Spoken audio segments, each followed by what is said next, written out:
Bonsoir. I'm a little unprepared because I was so busy. I had to eat dinner and really, frame one. Fire, fire, fire. Hello, Storm. Hello, Book Buyer. Hello, Gentle Corgis. Hello, Toki. Welcome in. There's nothing even on the screen yet. God. Like,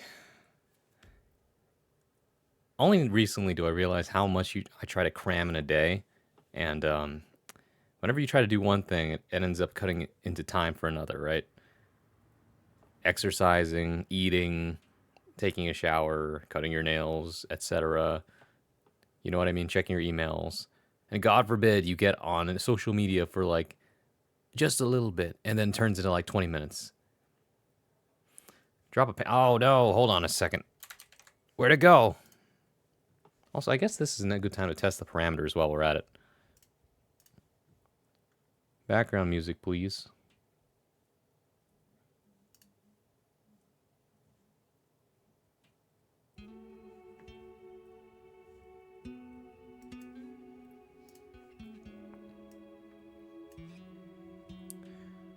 Hello, gentle corgis. Anyways, where's the... It didn't launch.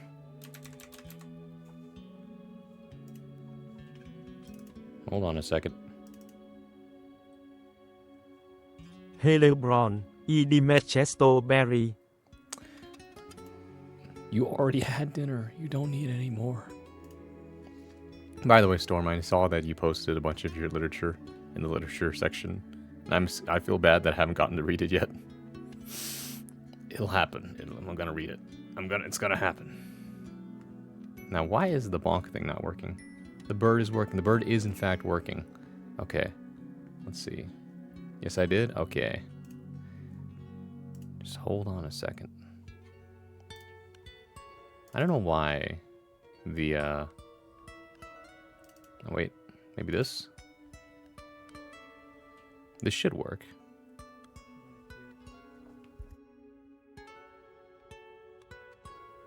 Okay, there we go. Now we refresh. Press this button. There we go, and then yank this. Oh, there it is. Ow! Hey, gold pan, congratulations. Speaking of, I need to... Throw duration is fine. I think the angle is a little off, though. What if I did... 90 degrees? Alas, I did not save the settings. Let's see, what if I did... This is a reading stream, is it not? Gold pan, congratulations, yes. It is a reading stream and a writing stream, which I plan to do, but I need to pull up the window. But first, I'm a little fixated. What if I change this to 100?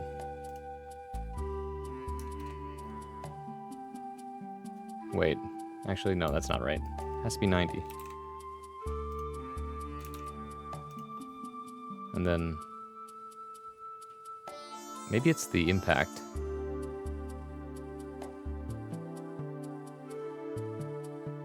Or no, the speed. It's got to be the speed. Throw duration, 1.5. So if I do that, and then I press the... testing. Ow. No, that's not it. 1.2 is fine. It's the bounce that's kind of the problem. Compliments. Book buyer. I don't really know you that well, but I do like your username. I think it's cool. Book buyers are rare these days. People should buy more books. That being said, I have too many books in the house, and I might become a bookseller at some point.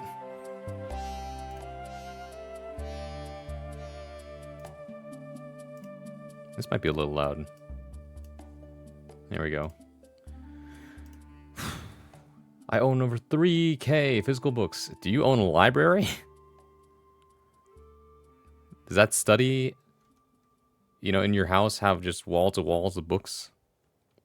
Technically, yes. Oh my goodness. A personal library. I just have a singular shelf.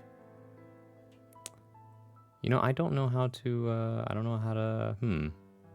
Oh, here, horizontal bounce multiplier. What if I did 1.2? Oh, come on, Marco. I need more books. I donate all of mine to the library before my trip. Oh my goodness. When you moved? You'll get them back. Let's try it again. Ow. You know, that works pretty well. Okay. Well, maybe 1.1. 1.1. One more time. I'm gonna suffer hemorrhaging. Ow. No, 1.2 was good. That was gold pan. Congratulations, me.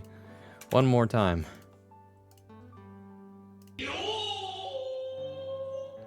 Ow. Good enough. Quiet sirens. Alright, give me a second.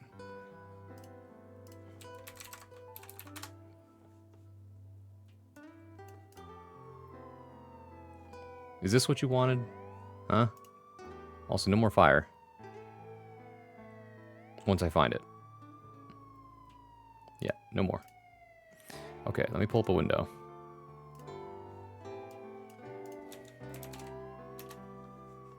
This feels true to life. It kind of does, huh? Unless you live in a gated community, in which case you might be a bit privileged.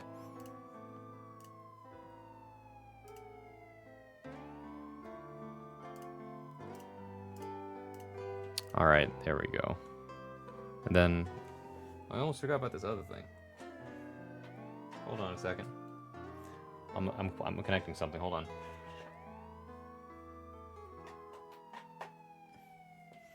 There we go. And then pull this up. There were like 2 things I wanted to do. Alright, now I have access to this. Go here. There it is. And then...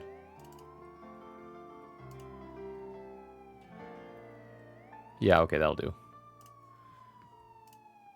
Can confirm. About the gated community or the true to life part?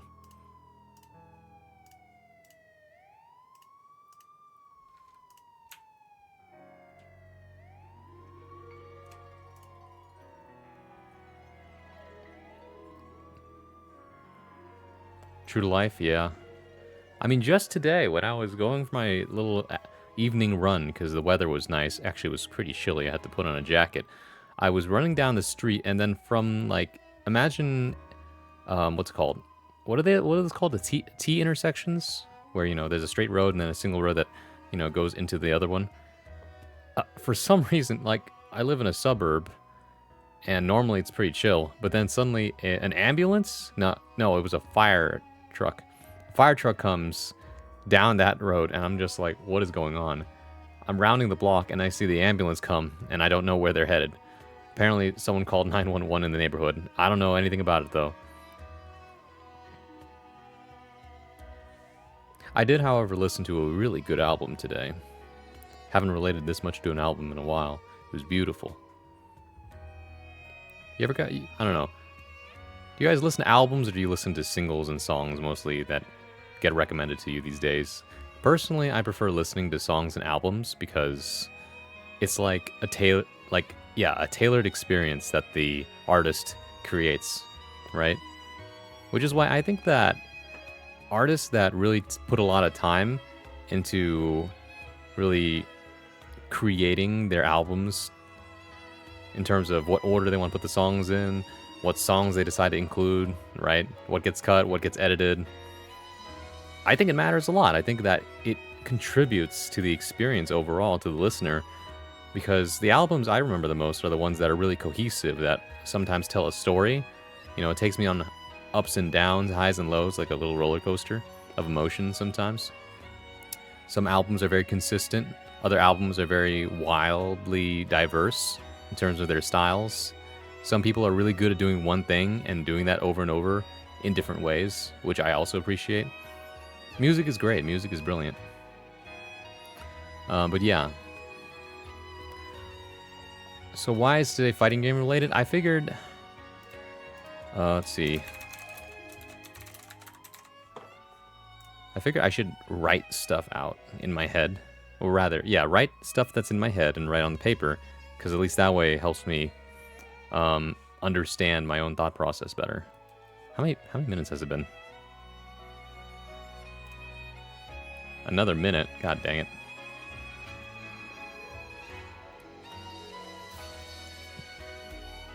By the way, music too loud or just right? That's another question I have. Let's see.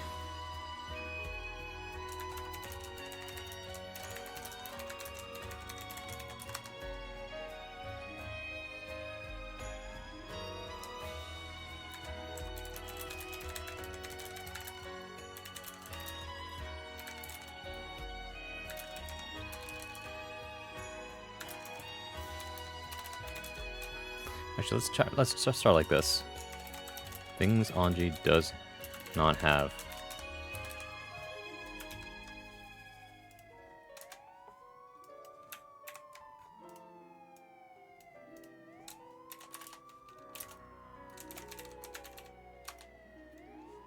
Let's see, a good fireball.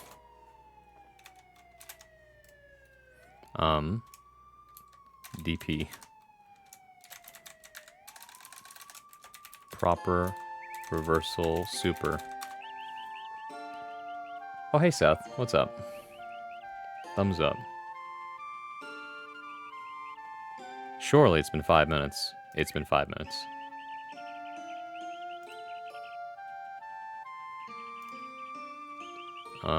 What else doesn't he have? Let's see. Oh.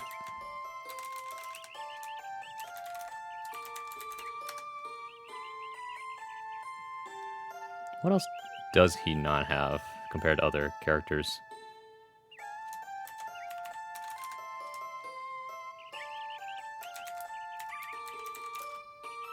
Or let's see.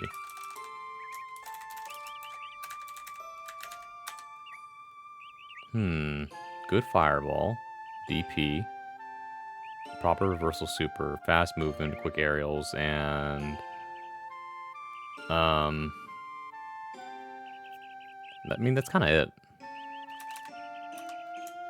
Things Anji has.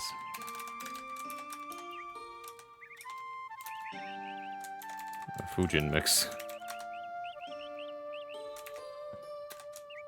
Near unreactable overhead. What is it correcting this to? No. Still tiny on the screen. Okay. Things Anji has. Spin. Counter super. Man, I really have to think about this, huh?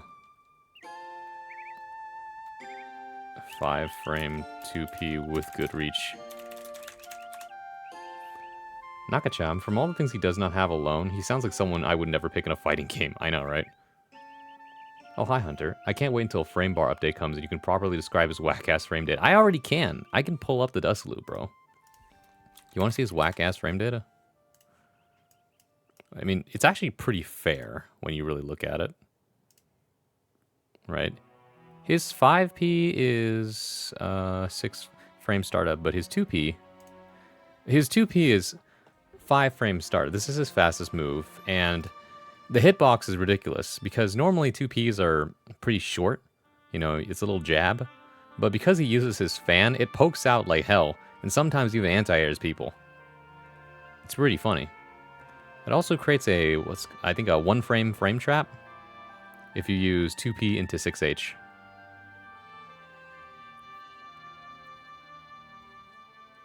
What if Arxis accidentally changes all the frame data to make the bar properly?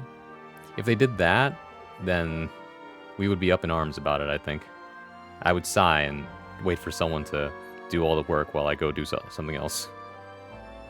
And then after that, I have someone tell me, usually through a YouTube video, how I'm supposed to play the character now. I know what we need to do. Don't pants grab. Huh? Don't just pants grab me. What do you think this is, a free show? Well, actually, technically, yes, it is a free show, but still. Anyways, that's the other thing I wanted to do today. I wanted to read The Inner Game of Tennis. This is a whole book about, well, the competitive mindset of tennis players specifically, but it is such a good book for competitive fighting game players as well. And the reason being that tennis is a one-to-one sport most of the time. I mean, you can do doubles too, but still. Strive version 6.9. Fujin is now 0 frame total. No. No. You can't have something with 0 frames. That just means that it's... That just means there's no animation for it. Let's see. What else does Anji have?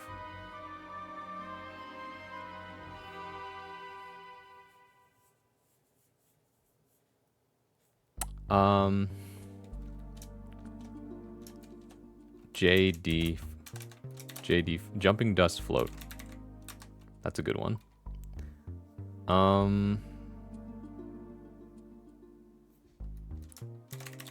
Good reaching or far-reaching normals. Far-reaching normals. Oh yeah. Neutral skip. With poor man's stun dipper. 100 frames per second. 100 frames per second is that really slow? I don't know. Most animations these days are rendered in 60 frames per second, aren't they?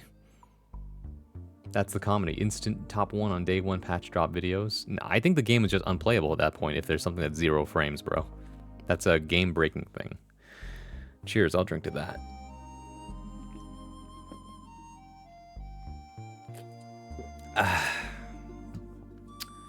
Speed.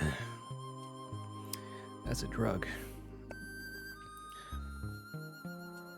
100 frames per second is what Dong Dong Forever runs on. Wait, seriously? You're not pulling my leg, are you? Near unreactable overhead. He has a spin. He has a counter. What? Hold on. What else does he have? Special moves. Oh yeah, Butterfly Oki.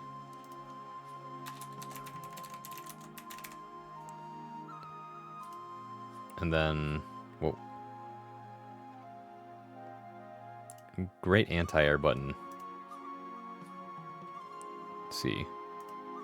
And a guard crush anti-air.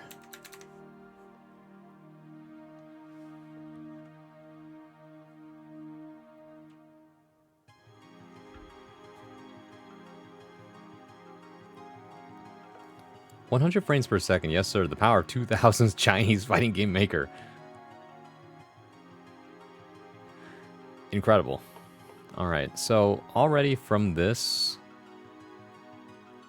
I mean, I already knew this, right? Anji is a very... I wouldn't say a mix-heavy character as much as he is a very tricky character, right? This whole deal... Actually, I guess...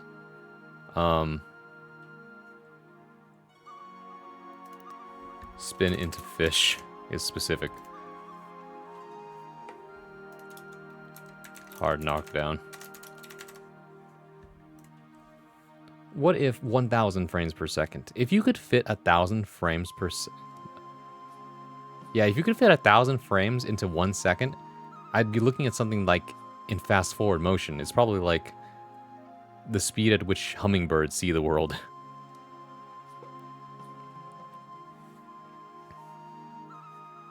Actually, do you ever wonder how many...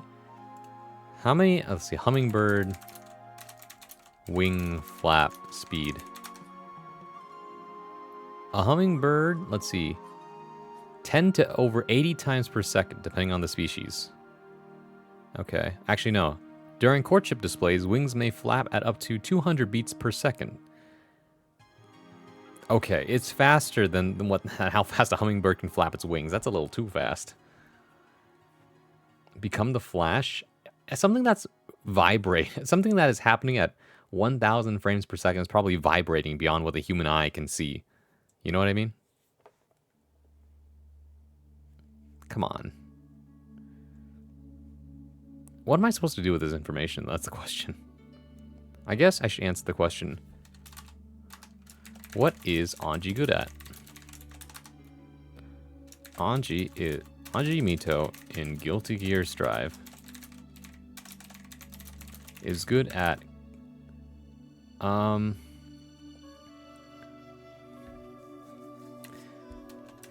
wants or shines the most when he is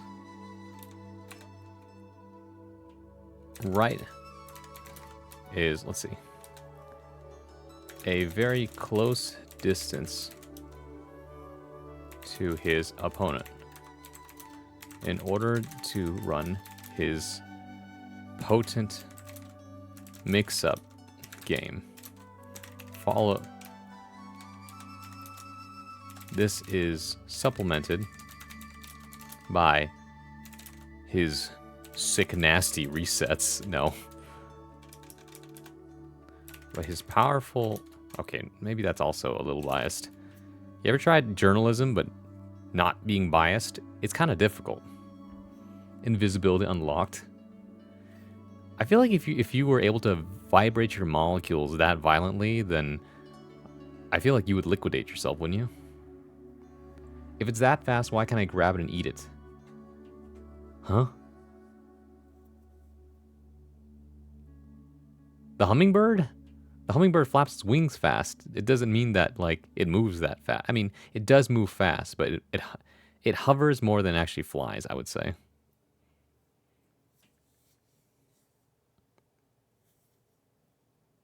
Although I would say that catching a hummingbird is probably as hard as trying to swat a fly in the air with your bare hands. I can also flap my wings that fast. You don't have wings. Swallow is a hummingbird at heart. This dude? Hell no. Do you think he flaps his wings that often? No. He probably walks more than he flies.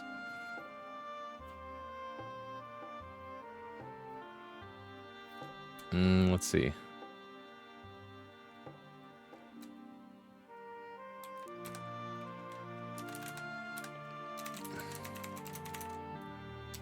Consistently set up or consistently put his opponents into hard knockdown state and begin his butterfly Oki.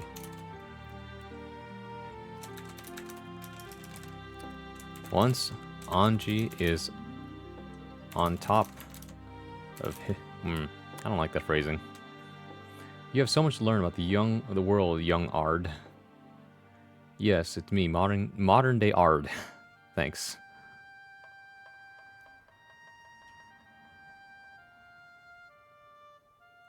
So, you want me to write Hunter has wings on my frame of reference? This dude. Well, I don't know if you can fly with them, but you could say you can flap them really fast.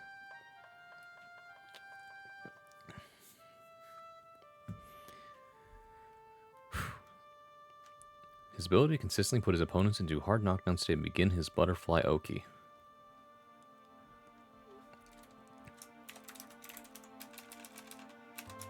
On defense, Anji has no reversal super or DP, so he is forced to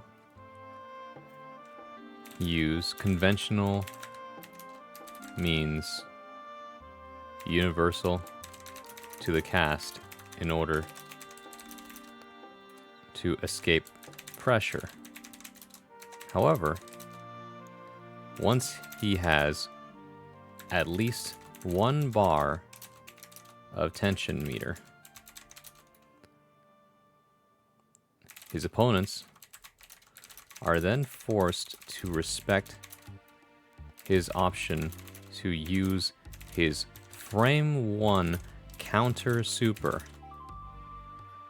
that Sheldon Strive Season 4 edition. Frame 1 counter super that lasts 30 frames.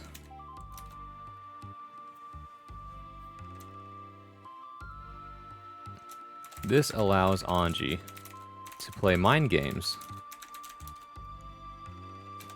forcing his opponents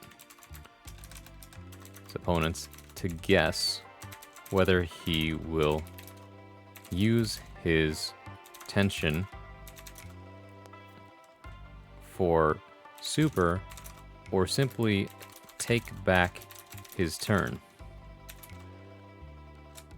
While there is counterplay to this,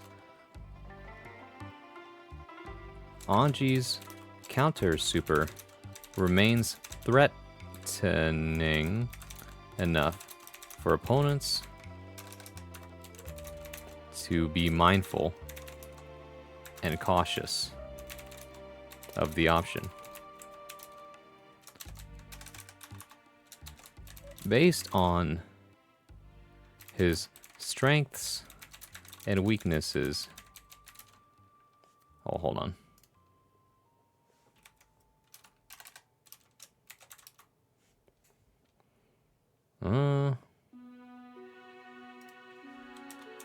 Let's create some paragraphs so to break up information better. Si, senor. Okay. Hunter has wings. Maybe he drank some Red Bull. Wings with like 3 eyes, so there's no lawsuit. Did you know that apparently there was in fact a lawsuit or something that was attempted against Red Bull because it doesn't actually give you wings? So they said wings with 3 eyes or something. And that's why all the marketing looks like that now.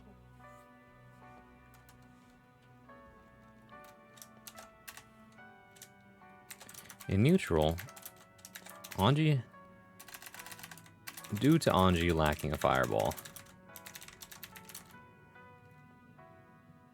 he has limited ways to control space, relying mainly on his long committal buttons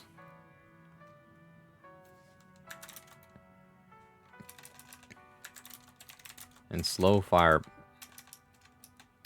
butterfly fireball to create space for himself.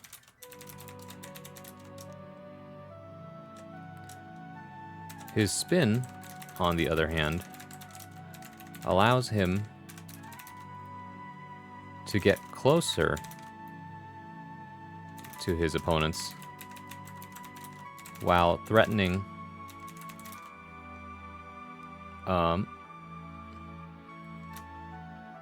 let's see. Closer to his opponents. Give head pat.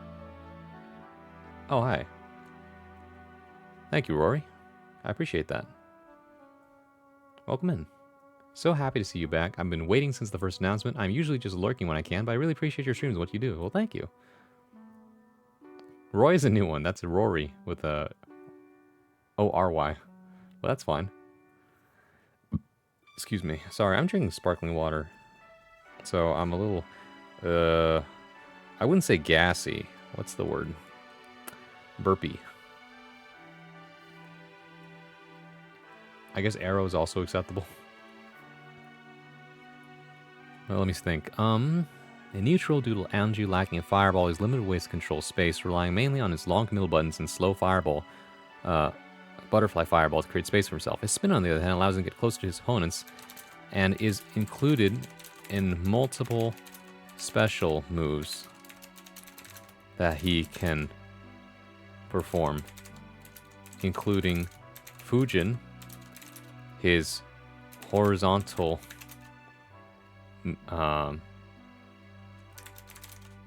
horizontal advancing move,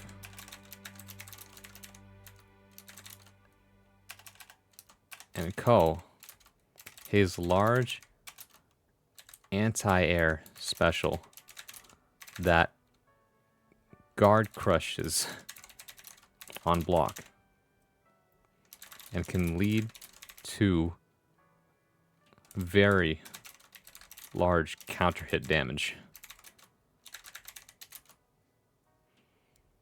It all works. Fantastic. Braun dropping the burp ASMR while writing. Yorer. Now you're just reaching. Fighting moves. Yes. Let's see.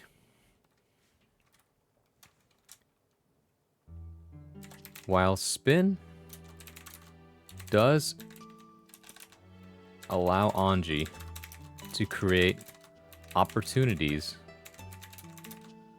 to whiff punish his opponents on activation, it also puts him at risk of being grabbed, since spin does not have any hitboxes,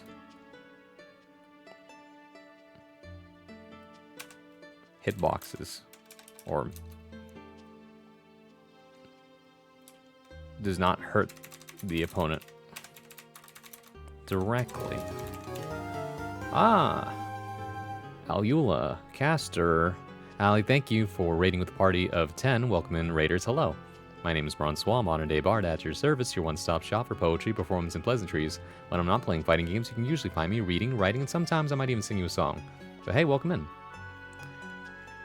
I see you were playing Guilty Gear Strive. Take us to your streamer. Oh yeah. Welcome in. Hello, Turtles AWD. Been a while, huh? I hope you had fun playing Guilty Gear. If you gotta get some rest, do go and get some. Otherwise, feel free to stick around and get rest here. Because for those of you who don't know, Sundays are my rest and relaxation streams, where I usually do reading and writing to promote literacy in the communities that I frequent. While also creating an atmosphere that allows people to fall asleep on a Sunday, usually because Monday is the people's work day. In fact, I have work tomorrow, so I don't want to go too long. Hey, thank you for toggling my hat and coat color. I'm now minty green. But yeah, what am I doing right now? I decided, well, I want to write something, and so what better thing to do than to write out my thoughts about Anji Mito, the character I play in Guilty Gear. Well, I was like, what is Anji actually good at, right? So I'm breaking it down. Green, yes. Is the pin message still applicable? No, it's not.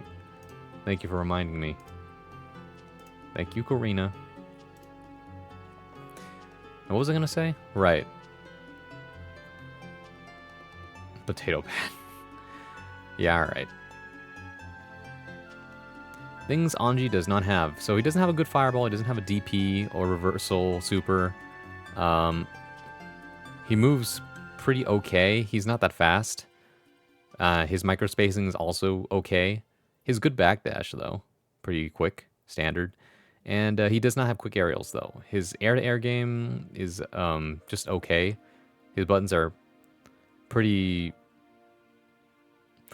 I wouldn't say slow, but they're not as fast as some of the other people with like godly air-to-airs. Think Kai Kisuke or Milia Rage, right? Their aerials are meant to just dominate others. So the best Anji can do is like a rising JK, rising jump kick. Or his JP, his jumping punch, has great range and great speed, but the problem is that it aims downward, so you're not going to win air battles with it, unfortunately. I go back to the recording mines. One more vocal guide to do. Congratulations. I got almost all of mine done, except for the last one. That, yeah, well, it's the secret one. For those of you who don't know, Karina and I are going to be part of Off Choir, the volunteer community choir that performs at Off Kai Expo, the VTuber convention that is coming to... What was the city? I think it was, it's in California. It's in California. I mean, it's always in California, but last year was in Burlingame. I think this year it's going back to the city it first began in, which was San Jose. Oh, hi, Looney. He's good at showing off his abs. That's true. Thank you for the head pat again, Looney. He do be half naked on the screen most of the time. Because, well, yeah, the dude is only wearing, like, sleeves and the lower part of, like, a kimono, technically, or whatever it's called. Otherwise, his back and chest is completely exposed. I mean, he is a dancer, but still.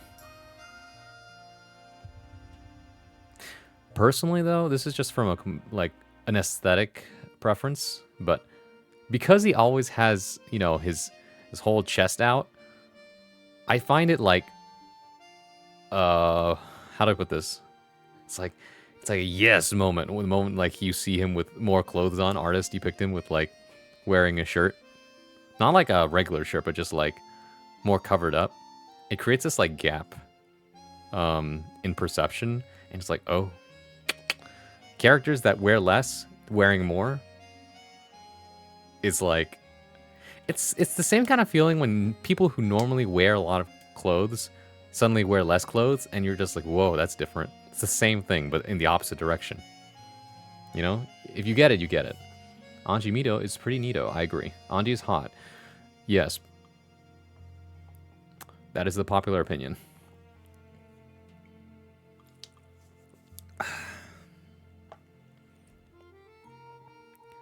Let's see. Puts on the risk of being grabbed since spin does not hurt the opponent directly.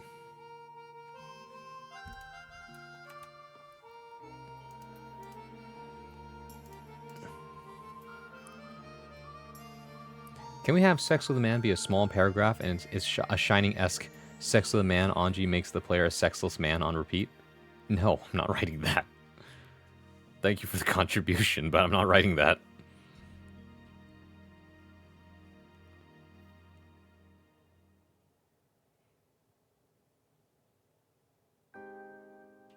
Sorry, I'm reading it with my eyes. You know? What you just wrote. And it's like, all work and no play makes something something a dull boy.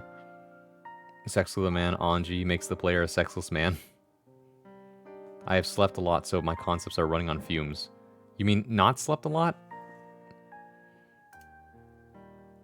I mean, I'll say this much. Evo kept me up till 5 a.m. And then yesterday, I was up late doing... What the hell was I doing yesterday? It was something... Oh, yeah. I think it was trying to prepare something for Mother's Day, and so I was up late for that, too. So, yeah, I wish I had slept more this weekend. I did not, though. I mean, I slept in today, so I was okay, but still.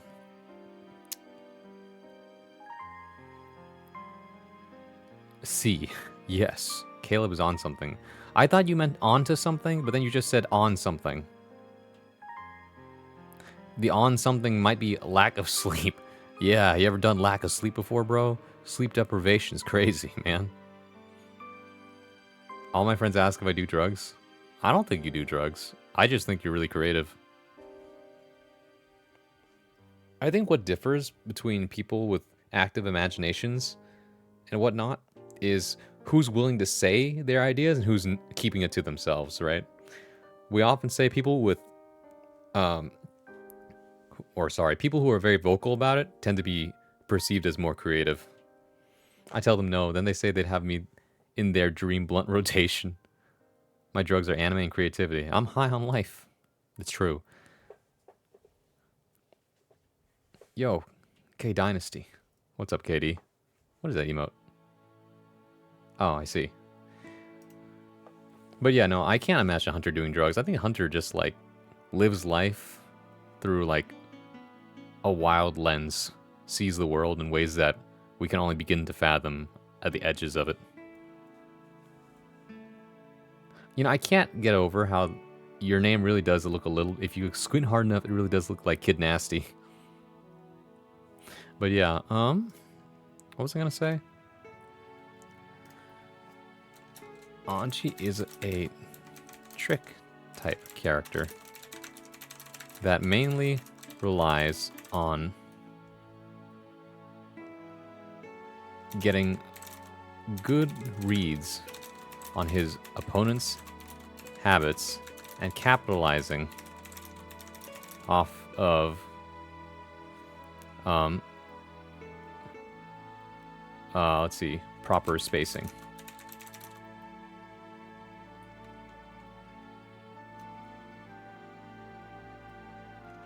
And mistakes. or off of mistakes with your using good spacing or proper spacing.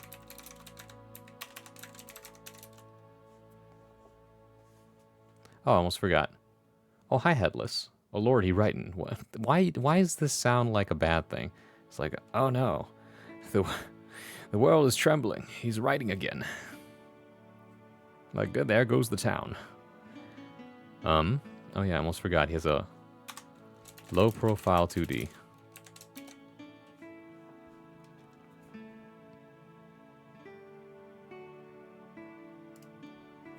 He's doing that thing he enjoys doing. Which one? I enjoy many things, guys. All right. Reading, writing, speaking, singing, running, instrumentalizing, video gaming, fighting gaming, mobile gaming, card gaming. I mean, those were all gaming, but you get the idea. He doth writeth. Someone stoppeth him. I doeth the writingeth. Sound like a lisp. Based on his strength and weakness, Andy, the trick-type character that mainly relies on getting good reads on his opponent's habits and capitalizing off of mistakes using proper spacing.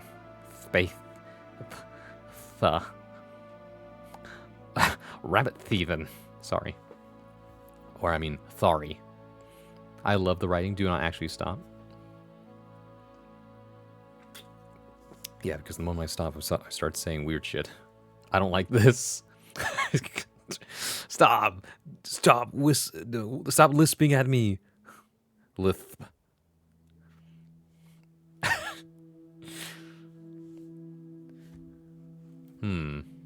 What else can I say? As a result, players who prefer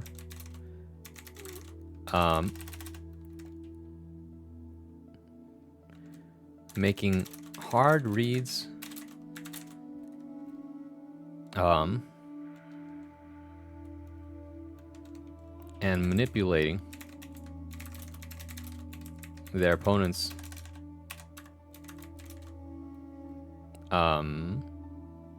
behavior would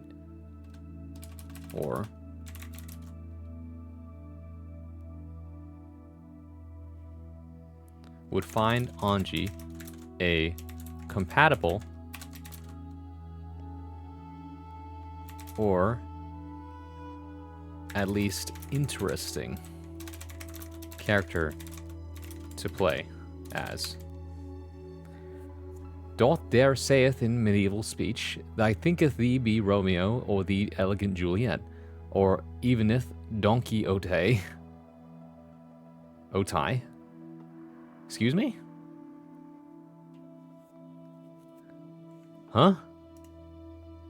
You want to run that by me again? Don Quixote. Murdoch, you're a genius. Hello, by the way.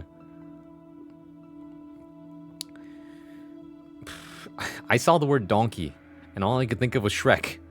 Donkey. Speaking of which, did you guys know there is a Shrek 5 on the way?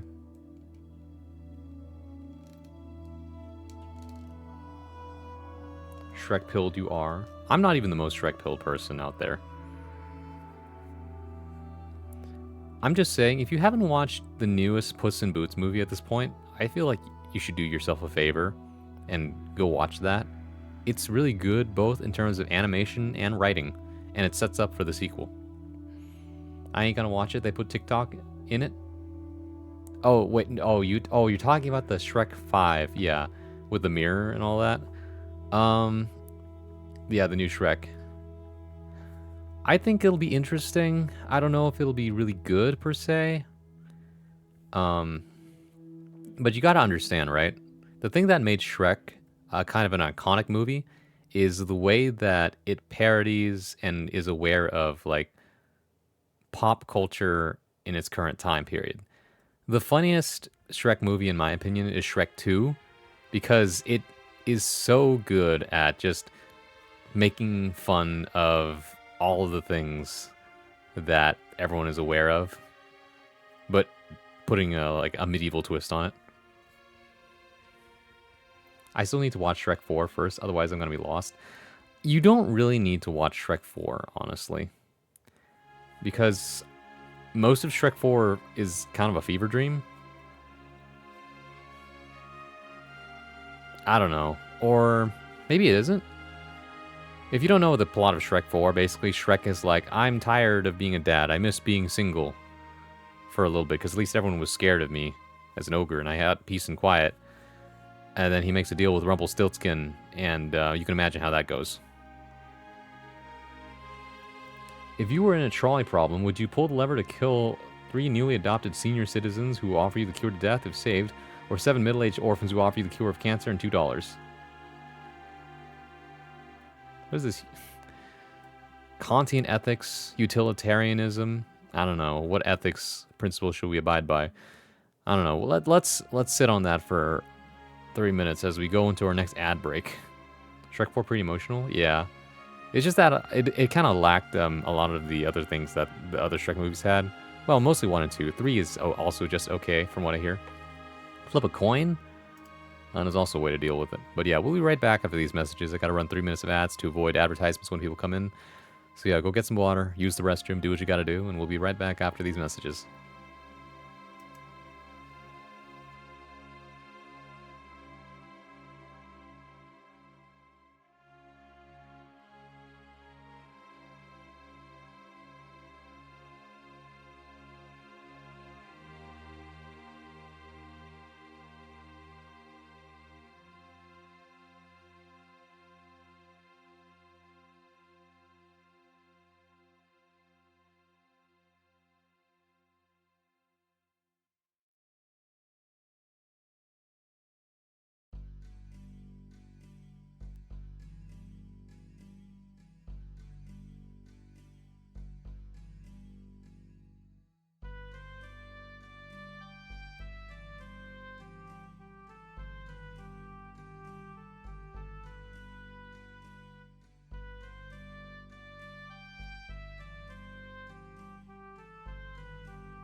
You know, I realized as we were swapping over to the other screen, I was on move again, so I had to swap it back to fade, so that's good. I remember this time.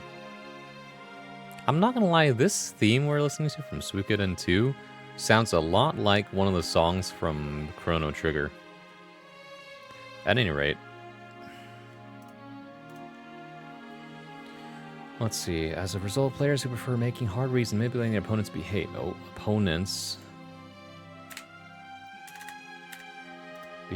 would find Anji compatible or at least interesting character to play as. It is important for Anji players to be mindful of overcommitting when choosing certain actions. In exchange for powerful mix options that advance Anji forward, the trade-off is that every move carries a degree of risk. Ko on whiff leaves Anji open to being punished in the air, either using an air throw, Komaeda Ridin Sentry. Wait, Raiden Sentry. Ridin? Komaeda. Komaeda. Thank you for the follow. I appreciate that. Welcome in.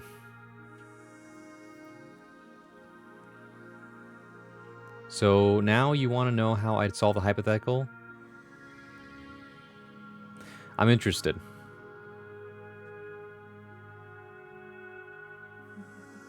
You know, the problem with the trolley problem is that you are, well, actually,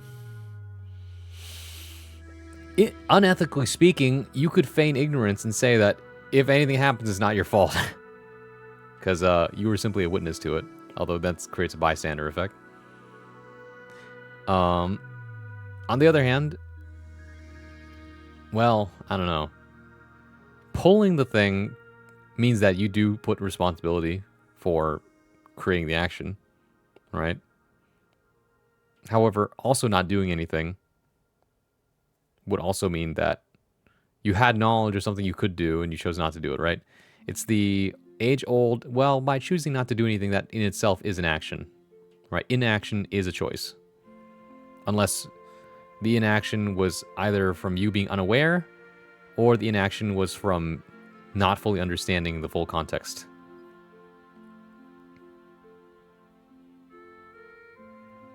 Either way, though. Koan Whiff leaves Anji open, being air punished in the air. Or punished in the air, either using air throw or an anti-air. Which can lead to a counter hit punish combo. Fujin, without follow-up, is very minus on block. Or just say minus on block. Leading to an opportunity for a counter attack. Or just a punish. Leading to an opportunity for the opponent. Ooh, up. To take their turn back.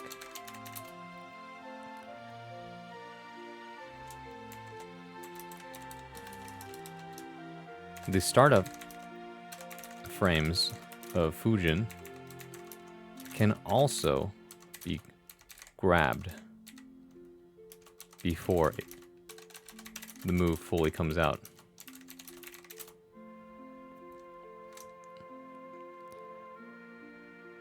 In addition, each of Anji's follow-ups to Fujin have a weakness.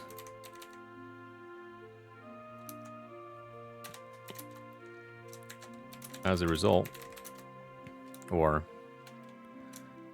this means that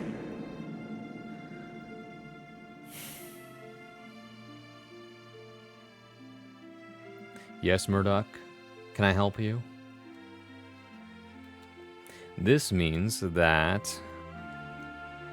What does it mean? Anji is playing RPS as much as their opponent is on defense. Wait, RPS on his offense. So their opponent is on defense.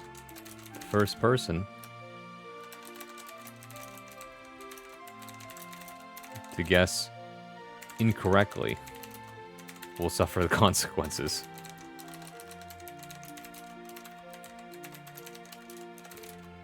This, however, is dependent on the opponent's knowledge of Anji's counterplay and how to take advantage of his mistakes. It means that Anji farts, lets a big fat one rip, fans it out with his big fans, lets him take a whiff. That's why they call it a whiff punish. I don't know where that came from.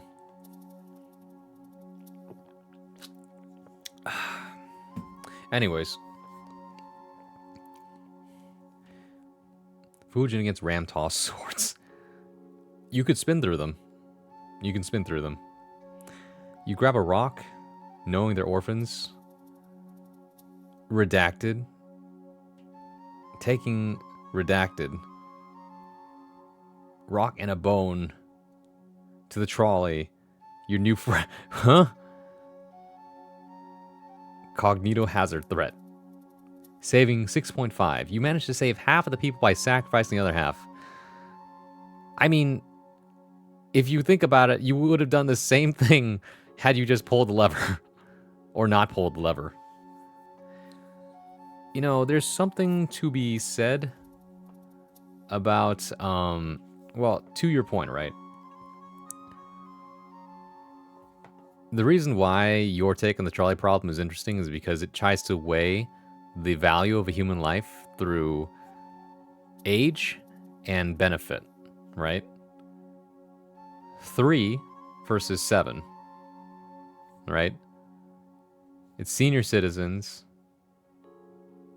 and then middle-aged individuals. Orphans technically means or implies that there is no next of kin that will care for them should they be gone. Senior citizens are also implied that they're on the chopping block, depending on how old they are. So both of them have quote-unquote less value in society as a result. Although technically speaking, all lives should be considered equal under certain ethical constraints. The senior citizens offer you the cure to death if saved, which means no one will die. Whereas the other ones have the cure to cancer and $2. Now, that being said, if we're going purely up by objectives, the cure to death is better than the cure to cancer. However, you'd be sacrificing 7 lives as opposed to 3. Utilitarianism would say that the cure to death would essentially save way more lives than just the 7 that you trade off for it. Whereas sacrificing 3 lives for the cure to cancer, you save 7 in addition to many, many, many lives that lose their lives to cancer all the time. So, well, objectively speaking, death is more general than the other, but creating a world where death doesn't exist creates bigger problems. Anyways, only one path would have saved more than half. That's my opinion. What if you just destroy the train system? Then there would be no trolley problem. Yeah, just Superman your way in there. Stop the train with your bare muscles, bro. I'm gonna adopt all the orphans and buy a giant mansion and create a new country. Yeah, the 7 middle-aged orphans. And they're all 50-year-olds and have no next of kin. That's what I do in my option. Option. Well, yeah, I mean, it's like all hypotheticals, right? What would you do, right? If you were in this situation, that's the question. Although normally the question is, would you pull the lever or not? It's like, here, I could easily pull up this website, right? Push the button. Is this one? You guys remember this, right? Will you press the button? Eternal world peace, but you die tomorrow at this exact time when you push the button.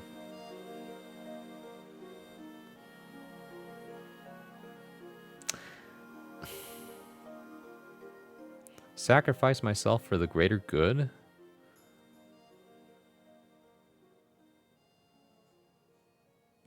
Sounds good to me. I mean, yeah, right? I mean, noble sacrifices are nice and all. The only thing that's a stipulation for me is like, well, it doesn't say how I'll die. Well, does it? I would hope it's a peaceful way. But, you know, my life for the lives of millions... It's just you gotta summon. It solves all the problems for like a couple orphans in one's brain. I don't know. No, you wouldn't press this button? I mean, I value my life too.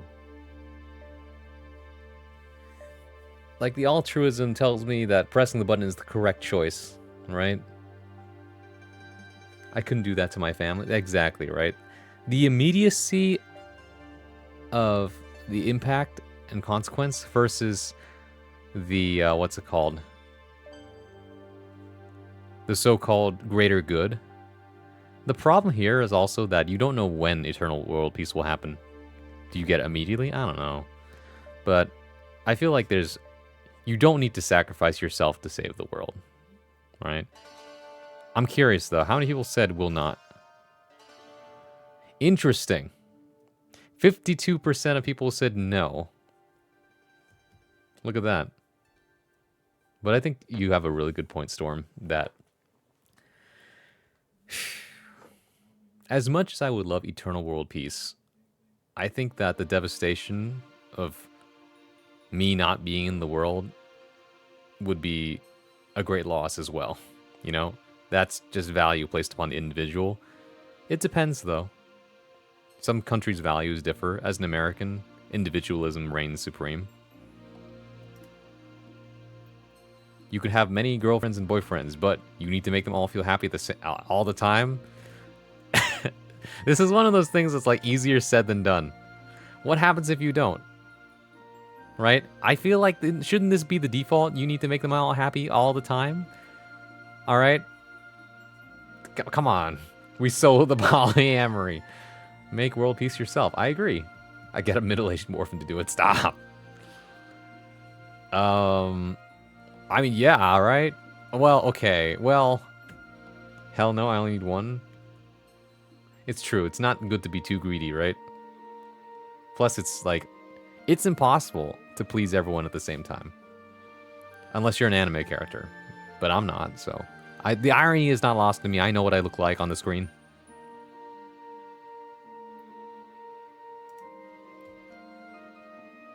Headless, is that an R or an are? Are? Are they just explaining polyamory? Maybe? It's just polyamory. Like, this exists. You can have many partners at the same time. I do encourage open communication so that everyone's aware of what's going on. If your multiple girlfriends and boyfriends don't know that you're dating multiple people at once, that's called cheating, my guy. And that's frowned upon for obvious reasons. Literally just polyamory. Can you do polyamory? Like, you need to make them all happy at the same time, all the time. I don't think that's realistic, but like, power to you if you think you can.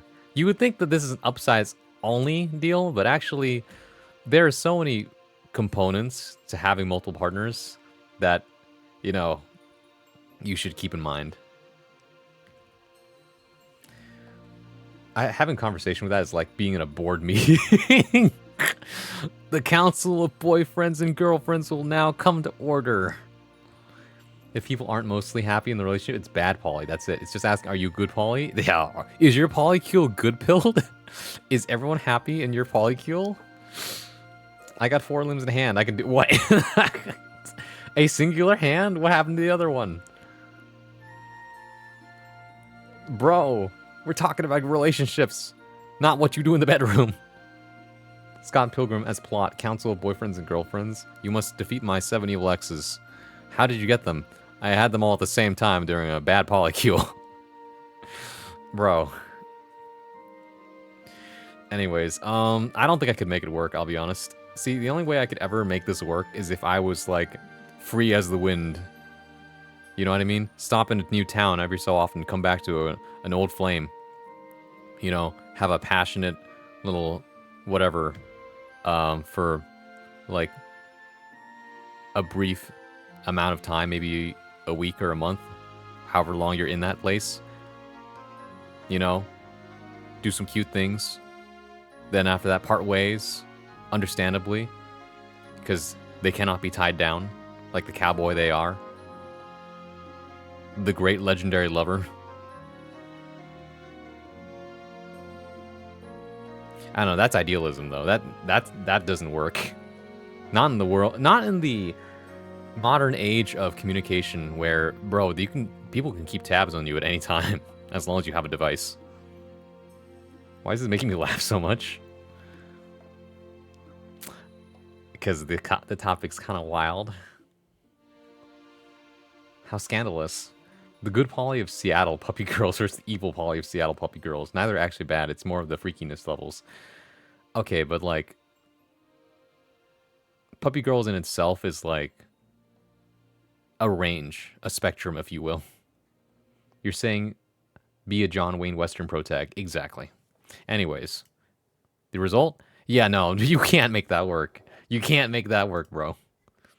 You can teleport to anyone you want to just by thinking about them, but you will teleport just by thinking about, hell no. Bro, this is like a curse. That's not a benefit. Did the 52% of people think that they can control their thoughts that well? New anime Sasrop is on a council of boyfriend and girlfriend and he only have one room in me house. This is a bad harem. Gurdro, your timing is incredible. It's impeccable. Thank you. Welcome back. What was I gonna say? Look, the 48% of people I think are with me in that I don't believe people are that good at keeping their thoughts off of other people. It's like, imagine you're just going about your day in your car at work or like on your way to work, and you're like, I wonder what such and such is up to. You teleport and you teleport to them, and you don't know what they're doing. They could be at work. They could be in the bathroom. They could be doing who knows what, and you teleport to them. How inconvenient and embarrassing would that be? Then how do you get back to where you were? You would have to teleport to someone else you know, right? Sure, there's certain conveniences about them. You could think about your boss, who's probably at work, and you teleport to work instead of having to commute. However, right, this power requires you to have certain people in place so you can teleport to them. But if you're the type that has your mind wander all the time, right, then like you'd be teleporting everywhere. You would never be able to stay in one spot. Plus, it's not even limited to people you know. It's just anyone you want to. Right? So imagine you're just thinking about a celebrity. I wonder what celebrity is up to. And then you teleport to them and like, oh my god. Right? See, it's anyone you want to, but just by thinking about them, you teleport. Right? I feel like people didn't read this thing properly.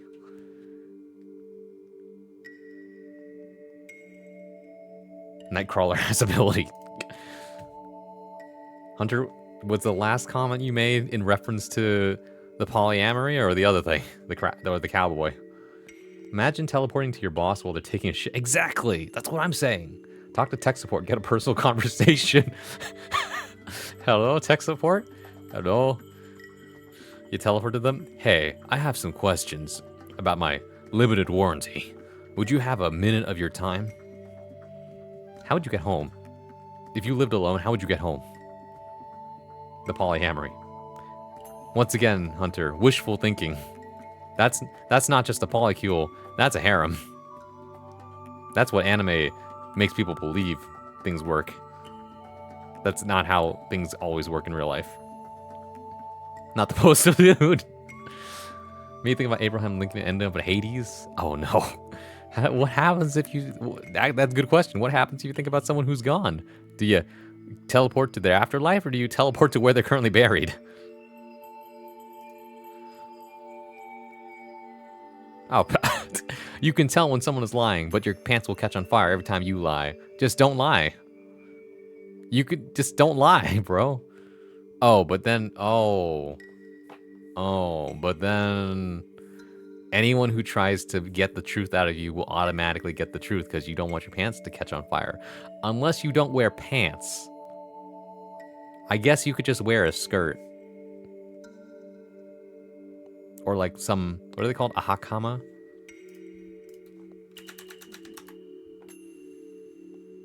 Yeah.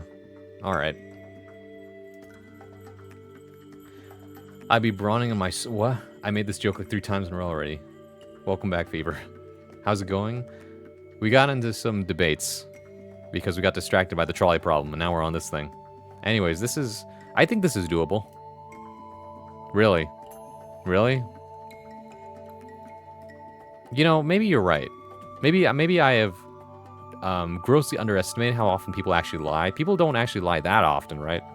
This is just the if you're in a profession where people lie to you all the time, maybe this is very useful, but outside of that, people don't normally lie this much. What if I don't believe I'm lying? That's also true. This happens sometimes where you just tell untruths because you didn't know. In which case, you are telling the truth.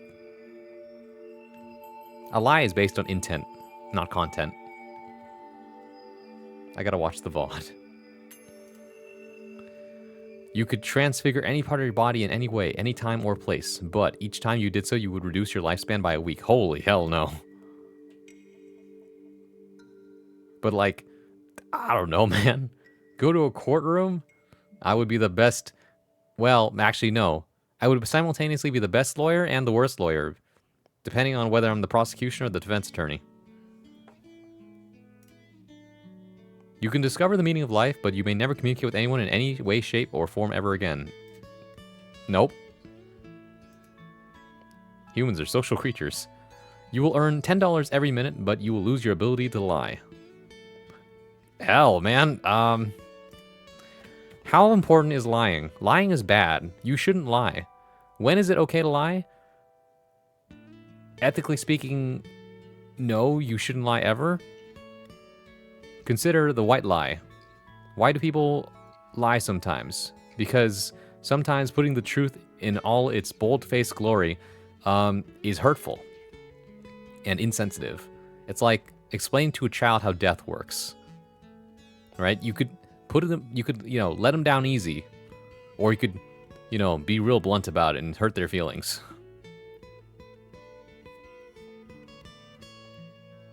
Would I transfigure myself into an immortal being? I don't know. I don't think that's how it works. Watch all hell break loose. Lose? No, you're right. Hell break loose, not lose. Fuck yeah, no thank you. I don't need to lie if I can pay others to lie. That one's a bit better. I'm gonna be rich. It is a lie, the words, or it can be through action. I don't know, actually. Probably words only. Either way, though. $10 every minute? Let me get the calculator real quick. Calculator. According to this, there are 60 minutes in an hour. Multiply that by 10, that's $600 an hour. Multiply that by 24 hours a day, that's $14,000 a day. Which means times 7, $100,000 a week. Multiplies that by 4. That's that was the what's it called? Hideki Naganuma Mega Mix that I went straight to. Whoopsie. That's okay. We got this other playlist to go to. All right. Multiply that by 4, you make $400,000 a month, and multiply that by 12. In a year, you would be making $4,838,400 a year.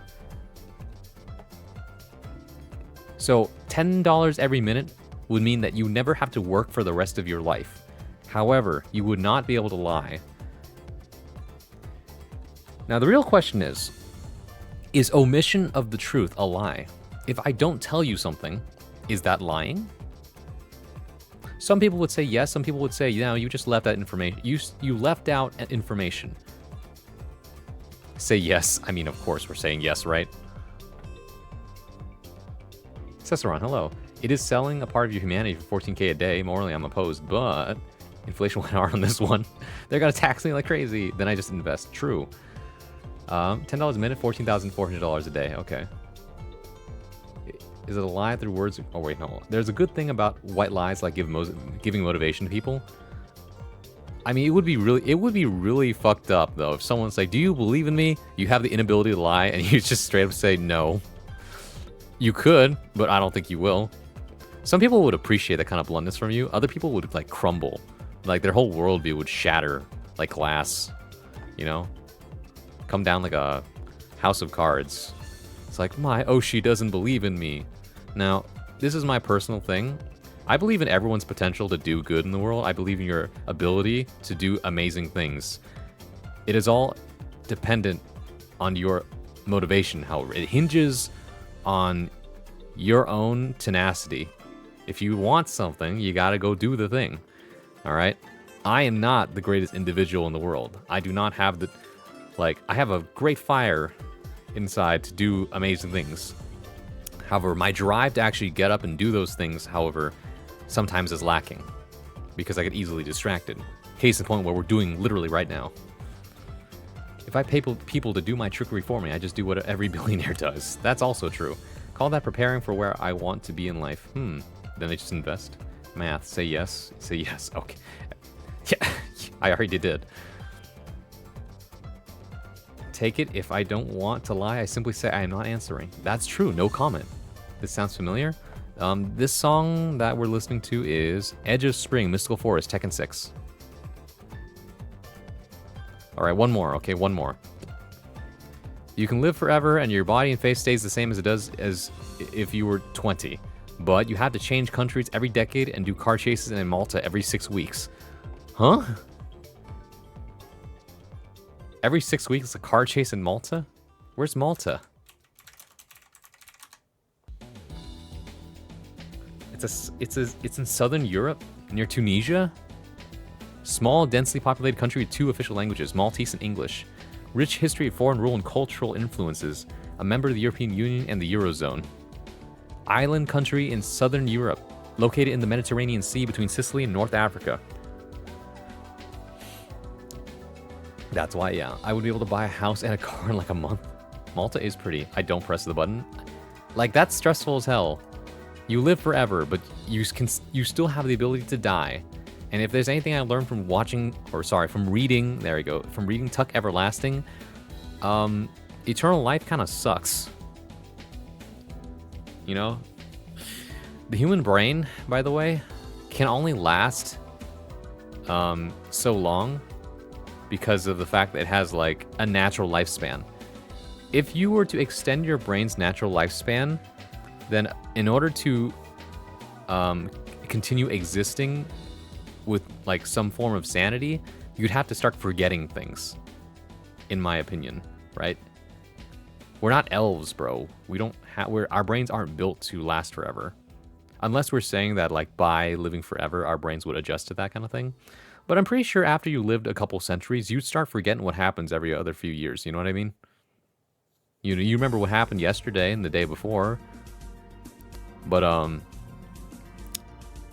at some point, I feel like, there's a lot of things that are just not gonna stick. I have no need to live forever, besides trying to experience the curse of eternity, yeah. No thank you, I'm watching my family friends die, there's too many funerals. Exactly, right? I think we've learned our lesson. Solution, get Giga Brain. Fire Emblem showing me the downsides of eternal life. Is it with the dragons? It's so sad, bro. It's like Tiki and Marth. Oh, man. Yeah. So sad. Don't you already forget things? Tell me what happened last year today, then 10 years ago. Well, yeah, exactly. We only remember important things anyway, right? But I'm saying like full-on dementia at some point. Like you couldn't even remember what you did 5 minutes ago. Anyways, I will not. Alright, that's enough of that. Alright, that's enough of that. We don't need to go more into that. It's the how you get down the rabbit hole of I'm just gonna sit here for like an hour just deciding whether or not I want to entertain these hypotheticals. The nature of being born later, you're already seeing your family die. I mean, it's not just your family, right? It would be your loved ones as well, as they all grow older and you don't. We've all seen enough media, I feel like. This is an assumption, of course. If you haven't, then maybe it'd be worth looking into just a little bit so that you get a little bit of a taste of it. But it's like the depiction of characters that essentially... Also, this is a little loud, isn't it? Hold on. There we go.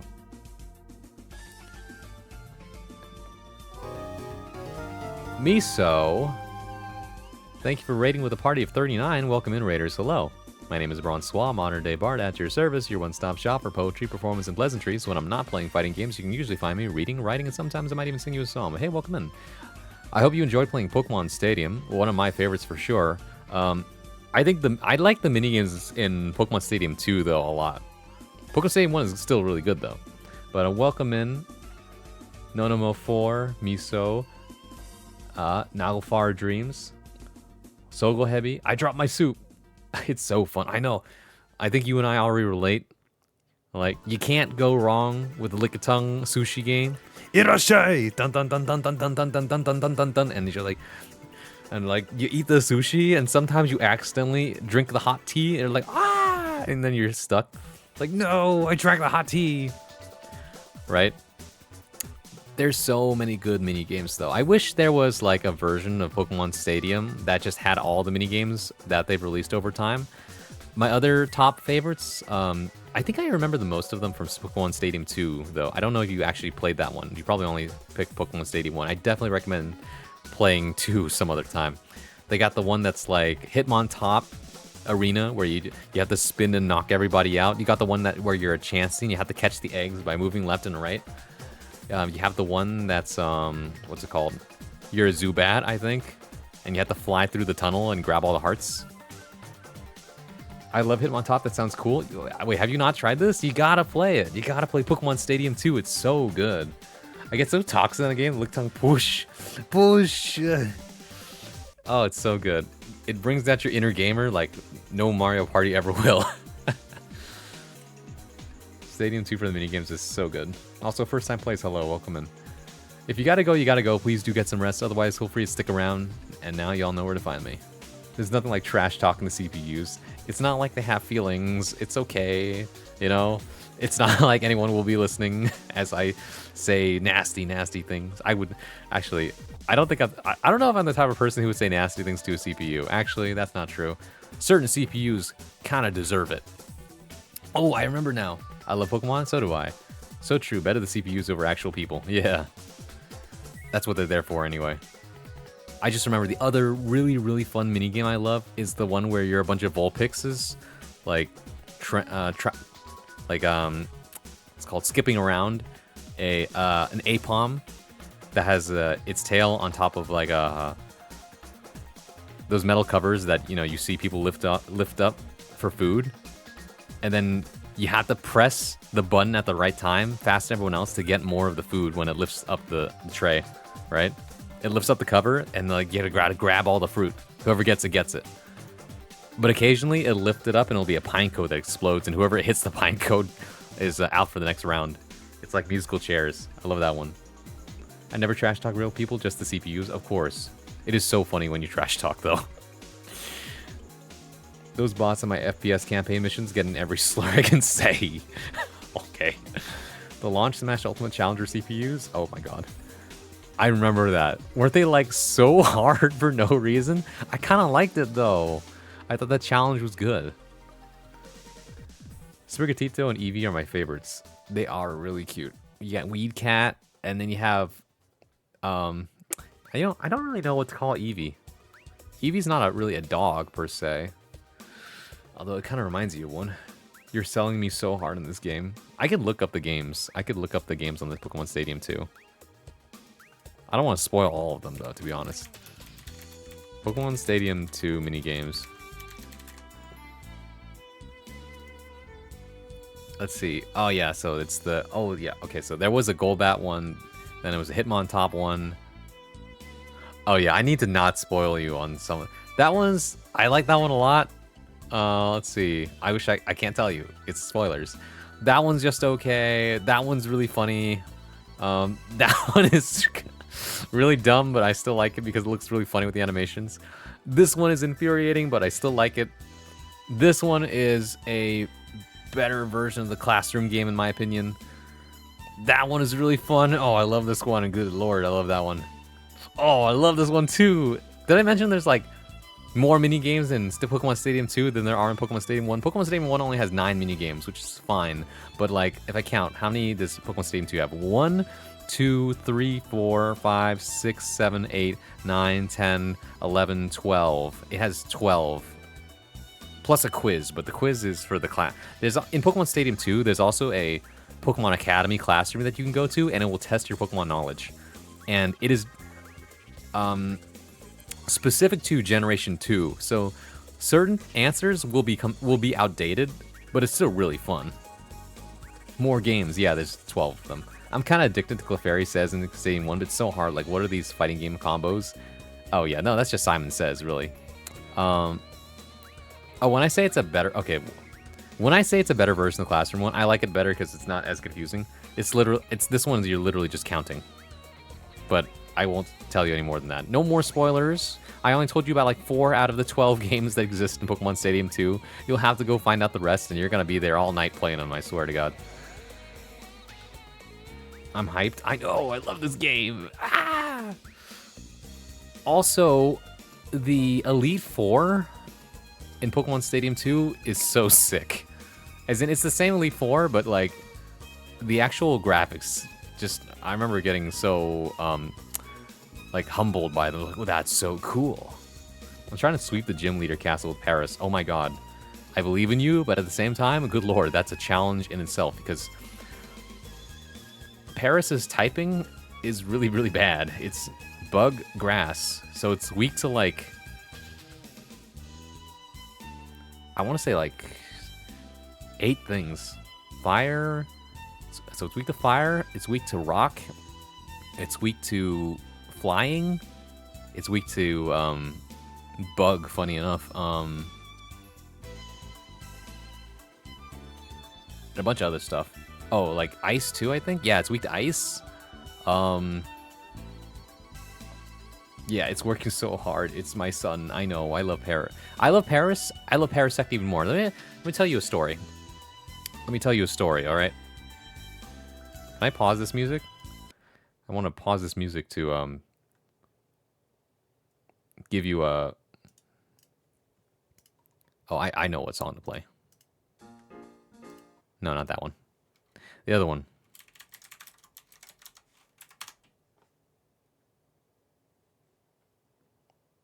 Is it this one? Yeah, this one.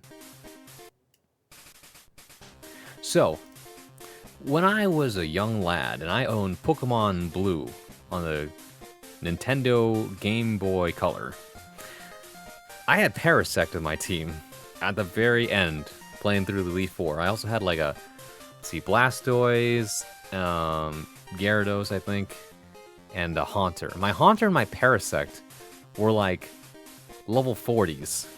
Lance's Pokemon at the very end were like 50-something. I was like severely underleveled. I had no business getting as far as I did, but somehow I made it work. Like, I was on the edge of my seat getting to the very last Dragonite, and pretty much my entire party was gone somehow. Not somehow, but it's like, except for like Haunter and Parasect. Haunter comes in clutch with a Shadow Ball, takes out one of the other Dragonites, I think. And I'm just like, this is insane! Alright, Haunter obviously goes down real quick, but then it's just Parasect and a Dragonite on its last legs. And you're just like, oh my god! Ah! I'm gonna die! Parasect, please! And I think, what is it? I think the Dragonite missed. I think it missed or something. And Parasect uses Cut, like the basic HM move that sucks. And it beats the Dragonite. And I'm the champion. Ah! I register Parasect into the Hall of Fame. No one can ever tell me Parasect is bad. Alright, it is, but it's at the same time, it's my boy. I love that guy. Yeah, you had a dream. I was a sword. I have sword, yes. We love an underdog story. It's true. Underdogs are just, it just feels right, man. Parasect made you a champion. I agree. If you like Parasect, you might really enjoy playing Pokemon Legends of Arceus, because it is one of the most common Pokemon in that game, to the point where, like, everyone has a Paris problem, as in they are sick of seeing Paris. I heard it's a menace in that game. They're very angry, but at the same time, how could I ever hate them? I think I actually do have Legends of Sinnoh because my brother bought it at some point, so I would love to play it. It's just on the list. See, there are so many single-player games that I want to play, but the problem is that I keep playing the same 5 games over and over again. Hello, Guilty Gear Strive, of which I'm literally writing a guide for right now. Not really, I'm just writing my thoughts out. Anyways, that's my favorite, by the way, out of the Game Corner themes. Gold Silver has the best one. By the way, if anybody asks, if anybody wants to know, my favorite Pokemon game is Pokemon Crystal. Because I grew up, that's my first Pokemon game, I grew up with that game, and it's just so good. It has a little bit of everything. Do you still do the streams where you read our works? Yes, this is the streams where I can read your works. Would you like me to read your works? Because I can do that. I just have to change the title of the stream.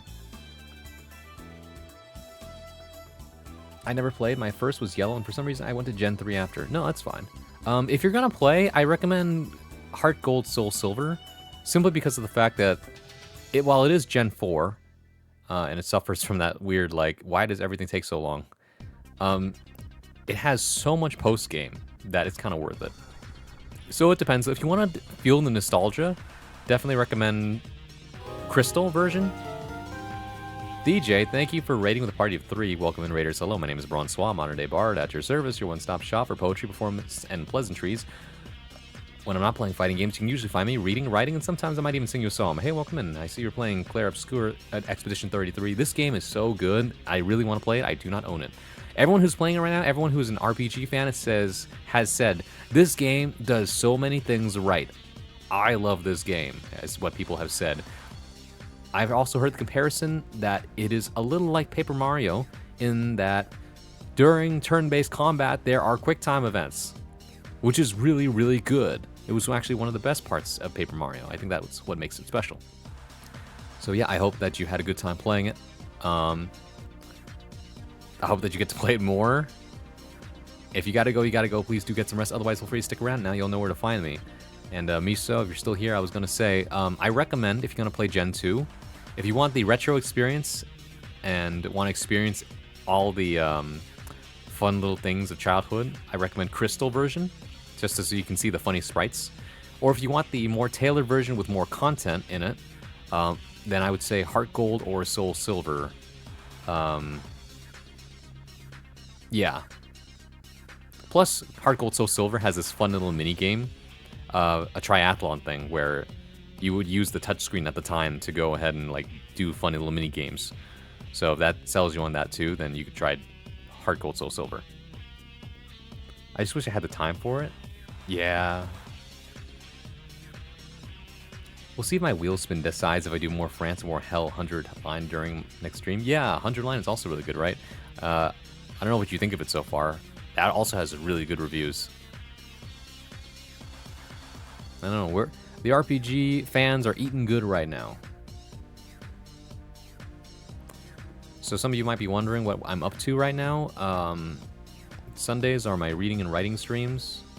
And so I usually spend this time writing or reading, sometimes I get distracted and start talking a lot, which is currently one of those times. It's so that people can relax on a Sunday night before they have to go to work in the morning, usually. The first one is 889 words, the second is 398. The first one is a motive story, and the second is more about the stuff that makes shifters into shifters, so it's not formatted like a story. Okay, that's fine. I can read them. I just have to pull them up, though.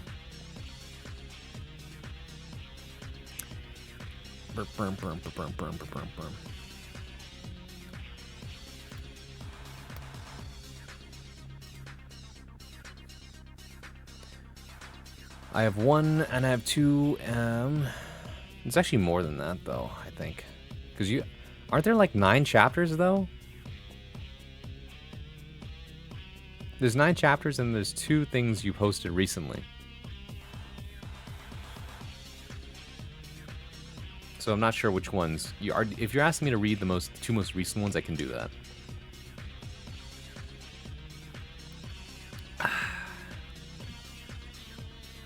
We're also like 11 minutes away from ad break, which is really fast when I think about it. It's almost midnight, guys. I can't go on for too long tonight. So I wouldn't. We've actually written quite a bit, so I don't mind just switching over to just reading now. Yes, I am. So, not the chapters. Okay, it's just the 2 most recent things. All right then. Let me just go ahead and get those out. Rewritten, I see. As good writers do. You rewrite stuff. Sorry if this is on my alt account, but that's fine. Actually, I guess I can switch it. There we go. Let me get the other one too while I'm at it.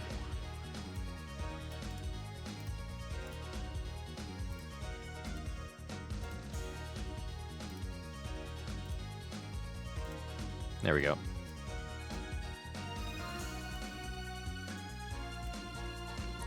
Then I'll need the right music for this. Tell you what though, do you guys want to take a 3-minute ad break early so that when we come back we have plenty of time so that we don't have to worry about an ad break being, interrupting us? I'm going to say yes to that. If y'all are fine with it. The first link is more of something that's coming in a later book. I just had the motivation to write it, so I know where I'm going.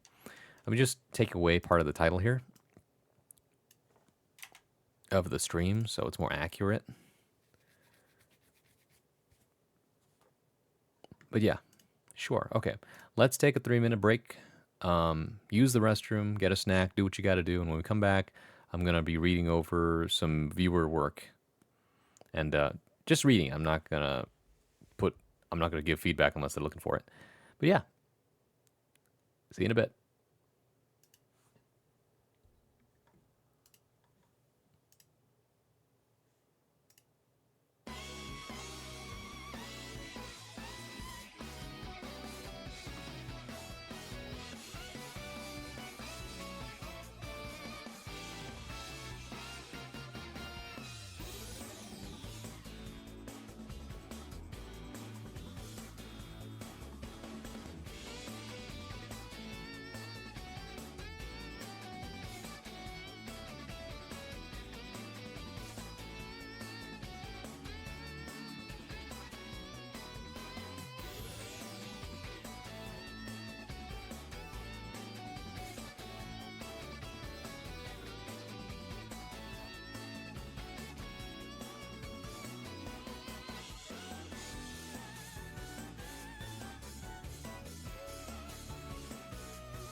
Welcome back. Hope you had a good ad break.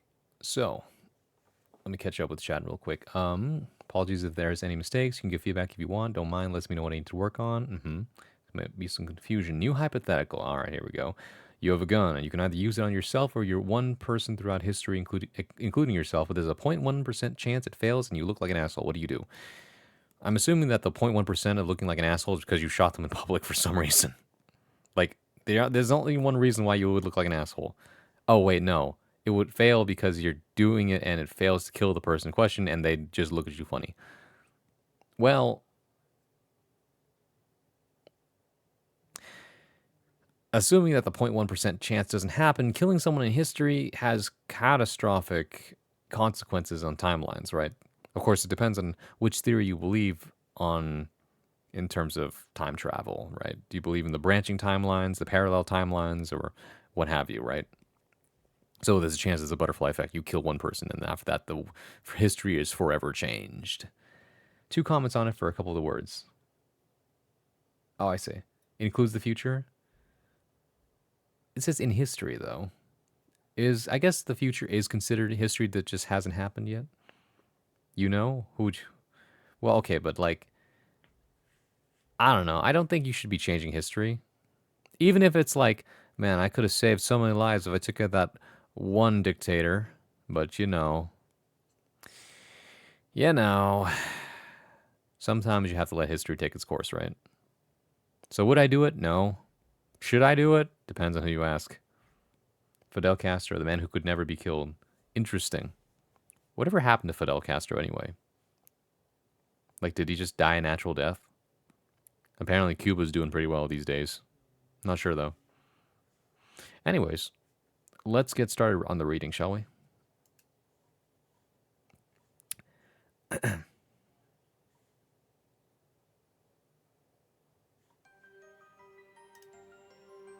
CIA probably put someone in this scenario in one of their assassination attempts. Who knows, man? I'm certainly not a... what's it called? Conspiracy buff. There it is. Anyways, so this is Max Choin's Claw, part of a larger series that viewer Vampire Ghost Storm is writing. He did die a natural death. Okay. Are you a Fed? No, I've never been affiliated with, like, the federal government. Like... I don't particularly like what they do, but at the same time, I'm not at liberty, per se. At least not without... The current administration makes me feel a little bit concerned for my well-being. So, I would prefer if I don't enter their sites, if possible. I'm simply a individual content creator whose opinions are largely irrelevant because they have no action behind the words. He died of old age or a heart attack. Huh. Hunter would be like, that's exactly what a Fed would say. I don't know. Still think about how, like, apparently 4chan was, like, a bunch, like, most of the moderators on 4chan were apparently Feds. But who could have possibly seen this coming? Surprise Pikachu face. Anyways.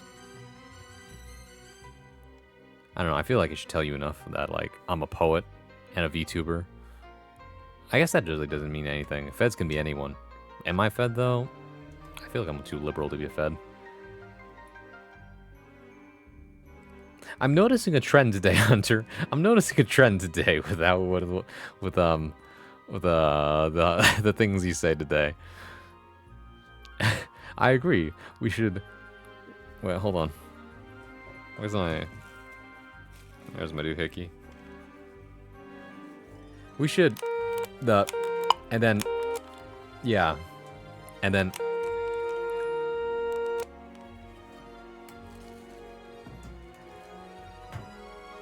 This is in Breaker's POV. What do you mean? Huh? The main character of the 9 chapter story. Okay. Wait, what? Oh, by the way. It's like, what do you mean? Did I do something wrong? Also, thank you for the head pat Rainbow EXE. Appreciate it. You hear about the puppy girl Twitter that turned out to be probably a CIA agent? I think I might have heard this in passing. I didn't pay too much attention to it. I make it a point on my algorithm to not interact with things that I don't want to see more of, because I know that, like, even though it's interesting, I know that's just gonna feed me more of it, and that's not good. All right? Like, I don't want to be pulled down that rabbit hole. I'm sorry. No, you're fine. I just thought it was funny. So, anyways, here's a moment for me to practice my audiobook reading. Let's pretend this is a book, all right? And I gotta read.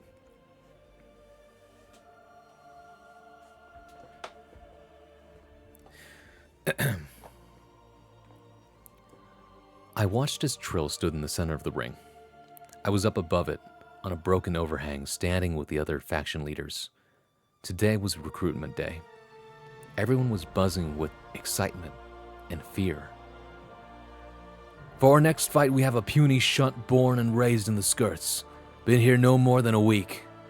He grinned and motioned to one side of the ring where a scared-looking kid stood.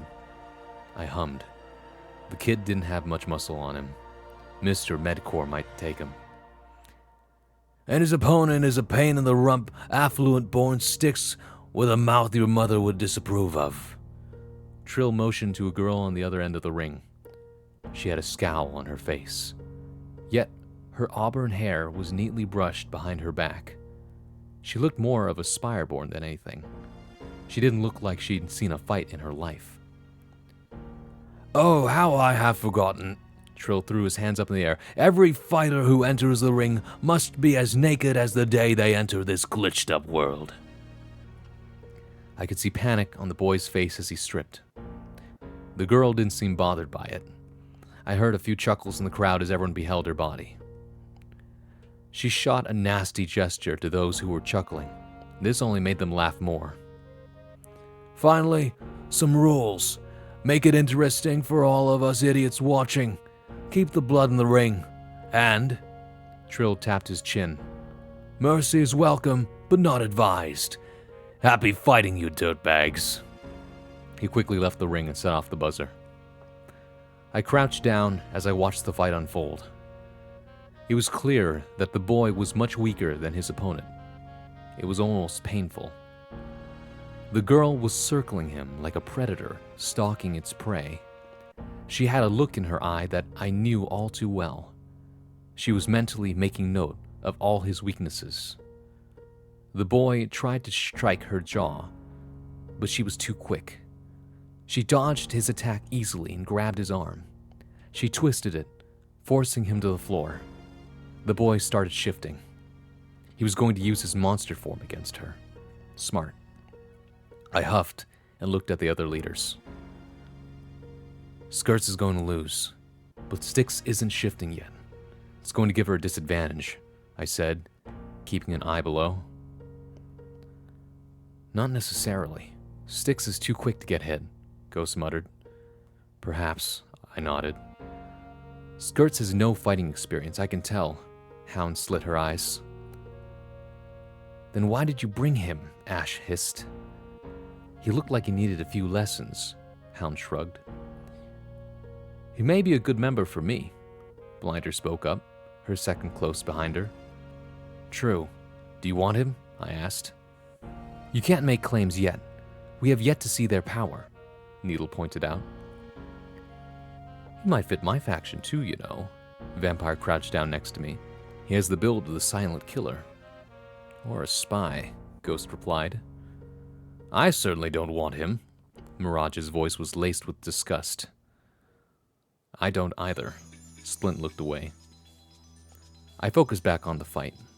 The boy's monster was a twist of limbs and wire with sparkling eyes running down its neck. A hole of teeth replaced its head. The girl was grinning ear to ear as she charged him. I froze. My eyes widened. In her place stood Blythe. She laughed as she jumped forward, gripping a mess of wires and pulling hard. The boy screeched and swiped at her.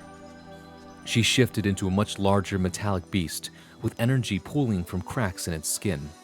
She roared so loudly it vibrated in my chest. A human would have flinched, but I was no human.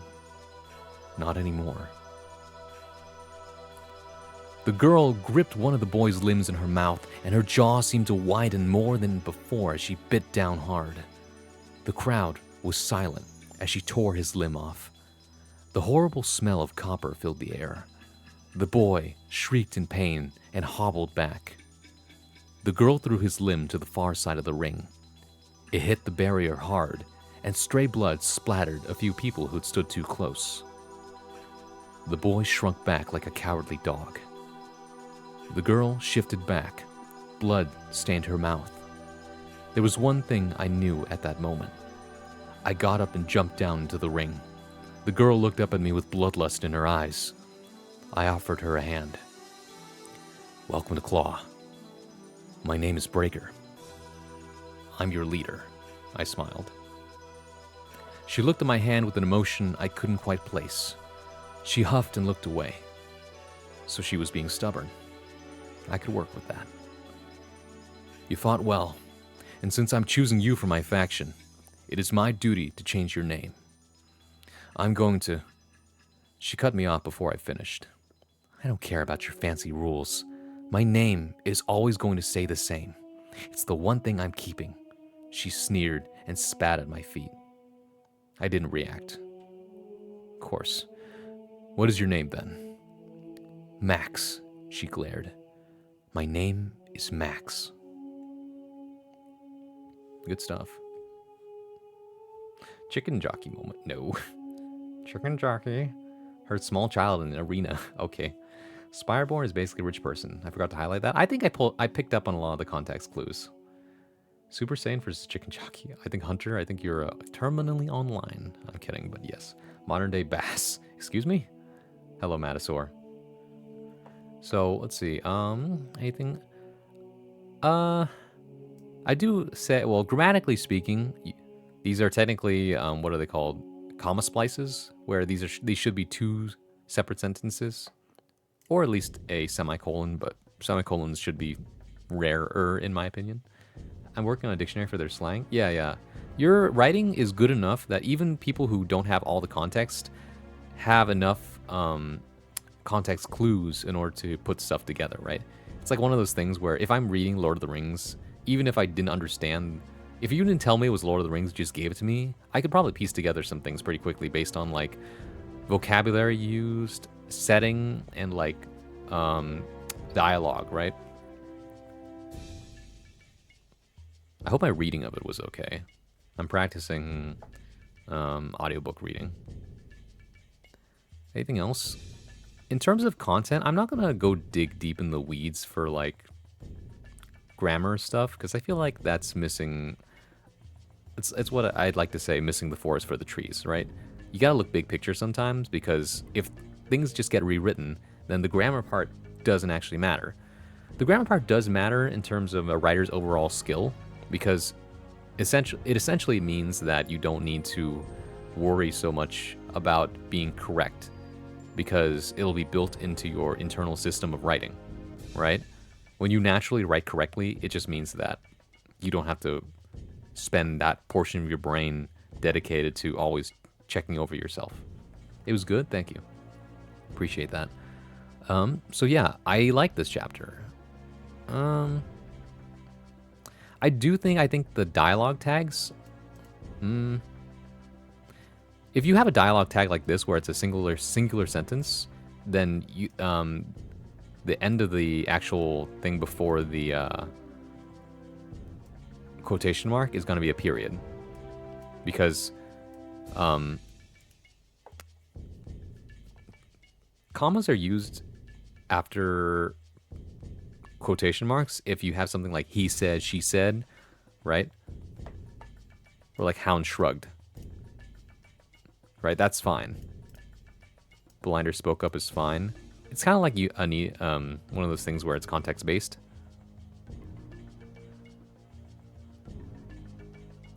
Like if it's a full sentence by itself, yeah, that's what it was. If it is a independent clause, like vampire crouched down next to me, that's a sentence in itself. But something like he said, she said is less so. Like ghost muttered. Technically it is a sentence, but it's to the point where oh, you know what it is? It has a subject and a verb, but it has no object. Right? Whereas Hound slit her eyes technically has an object. I don't know. It's one of those things that you pick up the more you read. Like, I've read so much at this point that it comes naturally to me that I just know certain things will have it. Although, something like this is another good example of like, well, that doesn't really fit either one, right? I don't either. Splint looked away. Splint looked away doesn't technically mean he said it, right? I think that's the thing, right? If it's associated with the dialogue itself, right? If you said it, or you muttered it, or you whispered it, then it would be a comma. But if it's something like he looked away, that's a separate action. So the dialogue is separate from that action. I went to school, I promise. No, it's fine. It's not something that they teach you in school. It's something they teach you more in creative writing class specifically. Or a grammar class. Which, both of those I was required to take in college because of my English major stuff. I was pretty well-rounded as an English major because I did a little bit of everything. But yeah, I froze, my eyes widened is another comma splice, technically. I said I wouldn't get into the weeds, but here I am. Let's go back to the macro level of editing. In terms of the actual scene, I think it's a good one. It's pretty engaging. It's 3 pages, but it didn't feel like 3 pages. That's a good thing, right? With genre writing, I feel like if it's easy to read and take in, then it means that's very convenient to the reader to just go through. At least in modern writing. In past writing, people's attention spans were much larger. So as a result, it was easier for people to just sit down and read large paragraphs for extended periods of time. These days, that's a harder sell unless the content itself is very interesting. For genre writing, though, heavy paragraph lengths are usually more common in, say, realistic fiction. Say, I don't know, Great Gatsby or something like that. I guess that's modern enough. I can't think of another example off the top of my head, but like that's a lot more like monologuing, where it's like large paragraphs. Whereas this is more action-based, for sure, which is why there's a lot of dialogue and action weaved into each other. And I think you captured the action really well. Also, I like your depiction of monsters because it's very different from what I'm used to seeing, where like his head was replaced by eyeballs or something like that. And it's like, whoa, that's cool. I think it's good. Your FNAF saying, I'm just gonna water under the bridge. Casually signs up for grammar classes. I recommend it, actually. If you have a good grammar teacher, grammar class can actually be really fun. I like to say this, right? It doesn't matter really what kind of hobby it is. If it has a skill-based curve to it, then it benefits you to learn the rules in order to break the rules, right? Breaking rules is only good if you are understanding why you're breaking them. People who try to bend rules without a proper understanding of them are just not very good at what they do, in my opinion, right? Sure, you can write a decent story that has like grammatical errors all over the place and maybe plot holes here and there, and it's fun, but it does take away from the story if like the mistakes are there for no apparent reason, right? That just means that you were a weaker writer as a result, right? I could still understand what you wrote, but it takes away from the experience because my brain has to constantly correct things as I'm reading, because English might not be your strongest subject. Whereas if you break things very purposefully, it engages my creative mind in a way that is fun and lets me connect to the writing on a deeper level than I would if, you know, it was just grammatically incorrect all the time, right? It's like poetry where someone does something that's like, that's definitely not right normally, but it's done in such a way that's purposeful that I know it's for a reason. And when I find out the reason, it usually adds to the entirety of the product. So that's my soapbox for why I think people would benefit from learning grammar and practicing it. Because it helps with the overall experience by smoothing over what people want to say, right? It's like public speaking. You see what I'm doing right now? Whenever I have something that I don't remember what I want to say, there's a pause. Very often, if I'm speaking too fast or I'm being very casual with what I say, then I'll use words like, or I'll use right? Which is fine when I'm just talking to people that I normally talk with for no stakes. But if I'm giving a speech or I'm giving a lecture like this, then it takes away from the experience because of the fact that it's a lot of vocal clutter, is what I like to call it, right? It's easy to tune out when the person is speaking, doesn't even know what they're going to say next. Whereas if I add a little pause in between, it not only helps you remember what I'm saying better, but it also helps you break up the information in your head as I say it. So like I said, right? If a hobby has a certain skill-based system to it where you can learn more and get better at it, then any amount of practice you do is going to create progress towards getting better at it. And when you get better at something, it means that you spend less energy doing the thing that was giving you a hard time before, right? Learning to write proper grammar is hard until it isn't. Then after that, you're dedicating those brain cells to bigger ideas like, how do I create more sentence variety? How do I work in this dialogue tag to create better pacing? Stuff like that. The true debate of if my immortal was purposely bad or accidental brilliance, I go back and forth on this all the time. Sometimes I think to myself, there's no possible way that the person wasn't aware of what they're writing. And then most of the time, though, I'm reading it and I'm just like, a middle schooler wrote this. Someone where writing was not their strongest suit wrote this for sure. But yeah, let's move on to the next thing. Shifter energy. So this is not a story thing, this is just notes, right? So I always love little tidbits like this, honestly. When I was younger and I was reading a lot more young adult fiction, I loved those series books where the back of the books would be a glossary or an index about the world building, right? Like this is a Monsterpedia, or this is a map of the world, or stuff like that. Monstrite, energy in raw form.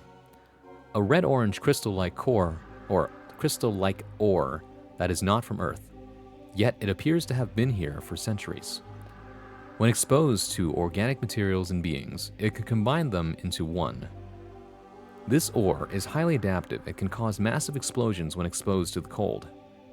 Monstrite boils at 220 degrees Fahrenheit, 104 degrees Celsius, and freezes or explodes at 4 degrees Fahrenheit, negative 15 degrees Celsius.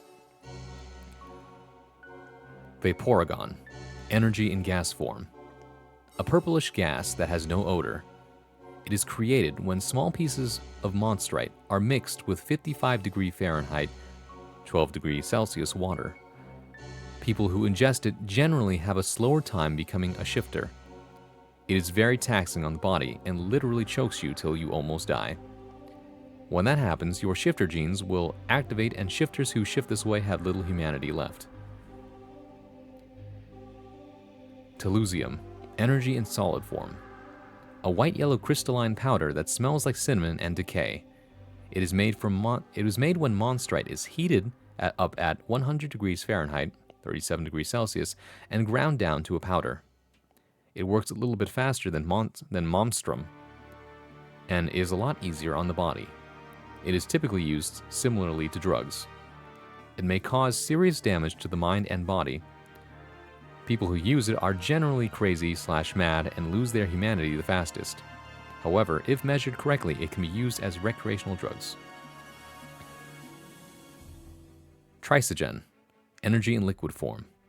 A red-orange liquid with the same consistency as honey and feels cold and icy. It is made when monstrite is melted at 180 degrees Fahrenheit, 82 degrees Celsius.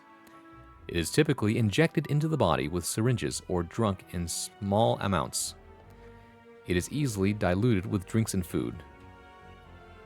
Those who use it will have most of their humanity, but lose it slowly over time.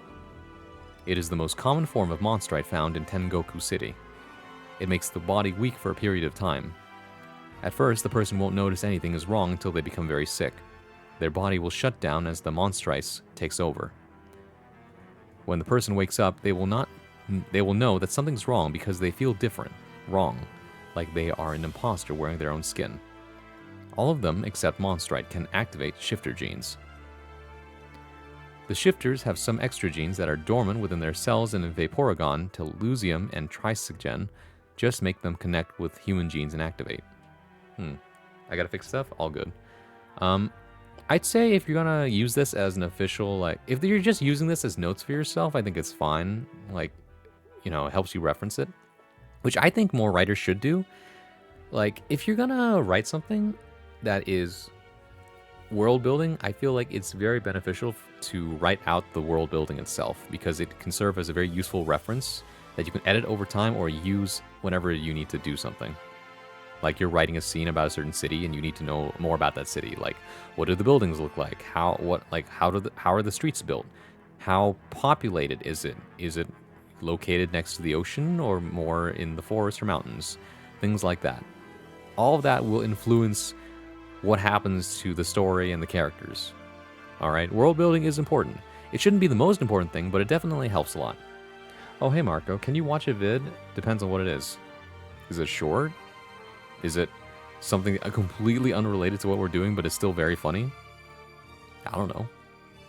I have fake names for them. First, I didn't realize I hadn't fixed them yet. Oh, so I was just going to say, some things feel a little out of place, because given the genre and how you've set up a lot of the names and, like, architecture, I would say, in past things I've read, the word Tengoku City feels a little out of place because it's an extremely Japanese name. So I'm not really sure. Yes and yes. Matasaur and Marco. Yes. You all three of you said yes. Are you kidding me? Huh? Fine. Post the link. I'll look at it. Bron Ka, you cover the hate speech from I Have No Mouth, but I'm a stream, but I think AM with a bird on his side sounds funny. It's a 10-second vid? Okay. I know about I Have No Mouth, but I'm a scream, but what specifically are you referring to?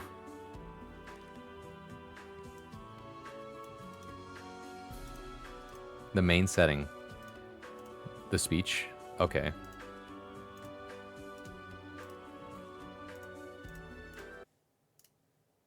Oh, I saw this earlier. I saw this on Twitter. Yeah, you can watch this.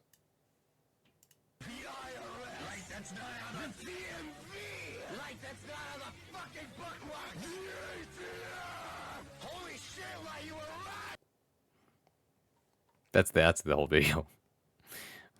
That's not how it fucking works. Oh my god, you were right. If only it was that easy. Yeah, I was gonna say, Lightview is actually smart. Fair enough. How did he get caught? What was I gonna say, though? Right. It's because the story is set far in the future where Japan and the US came together via tectonic plates and earthquakes. Well, that's interesting. In that case, I feel like it would benefit you to do... I mean, I don't know how much research you've done. I think it's really cool. It wouldn't be the first time. Actually, well, if we're talking about like a post or futuristic version of Japan, then the most recent example I can think of is technically Magic the Gathering did an expansion based on a fictional version of Japan, but a futuristic, called Neon Dynasty Kamigawa. If you want to look at the aesthetic for that, it's interesting. What happened to Hawaii? I don't know. Futuristic and post-apocalyptic. I could definitely tell it was post-apocalyptic. Shifters are definitely like a whole thing, right? That's the whole draw to it. I think it's an interesting setting. I think it has a lot going for it. I am curious why specifically Japan is the powerhouse. The US does make sense considering how much like power it has over global policy. But like I said, right?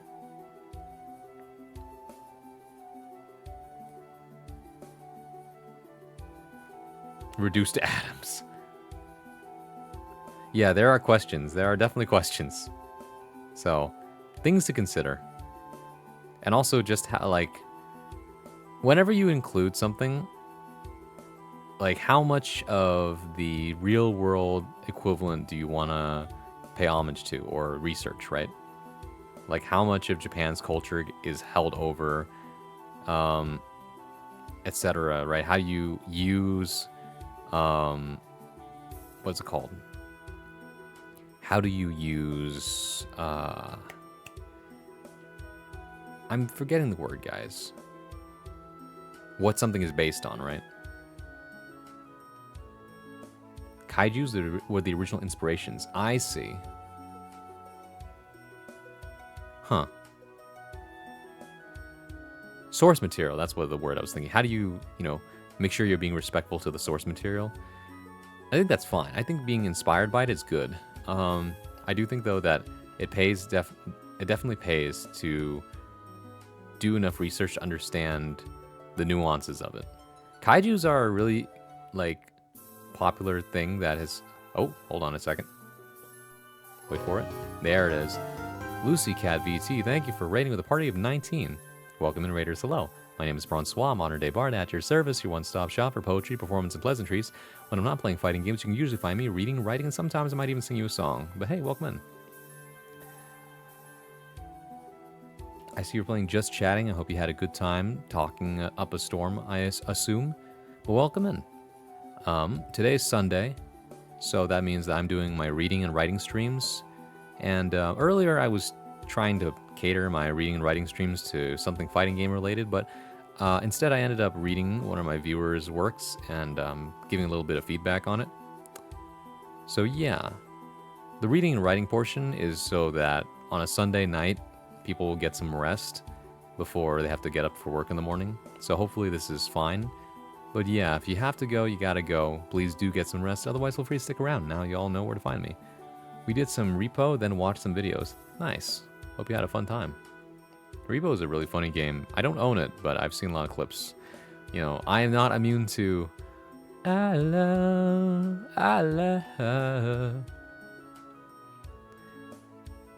Drowsy Night, hello, welcome in. Wander, I see you. Random Japanese post-apocalyptic city, then you drive down the road to Bill's Town, New California. I'm not sure Hawaii is not really important to the story, though. It is one of those things to consider, right? You do have... If you're gonna do a world-building thing where, the US and Japan get smashed together, then you have to think about how did that happen and what were the actual logistics, right?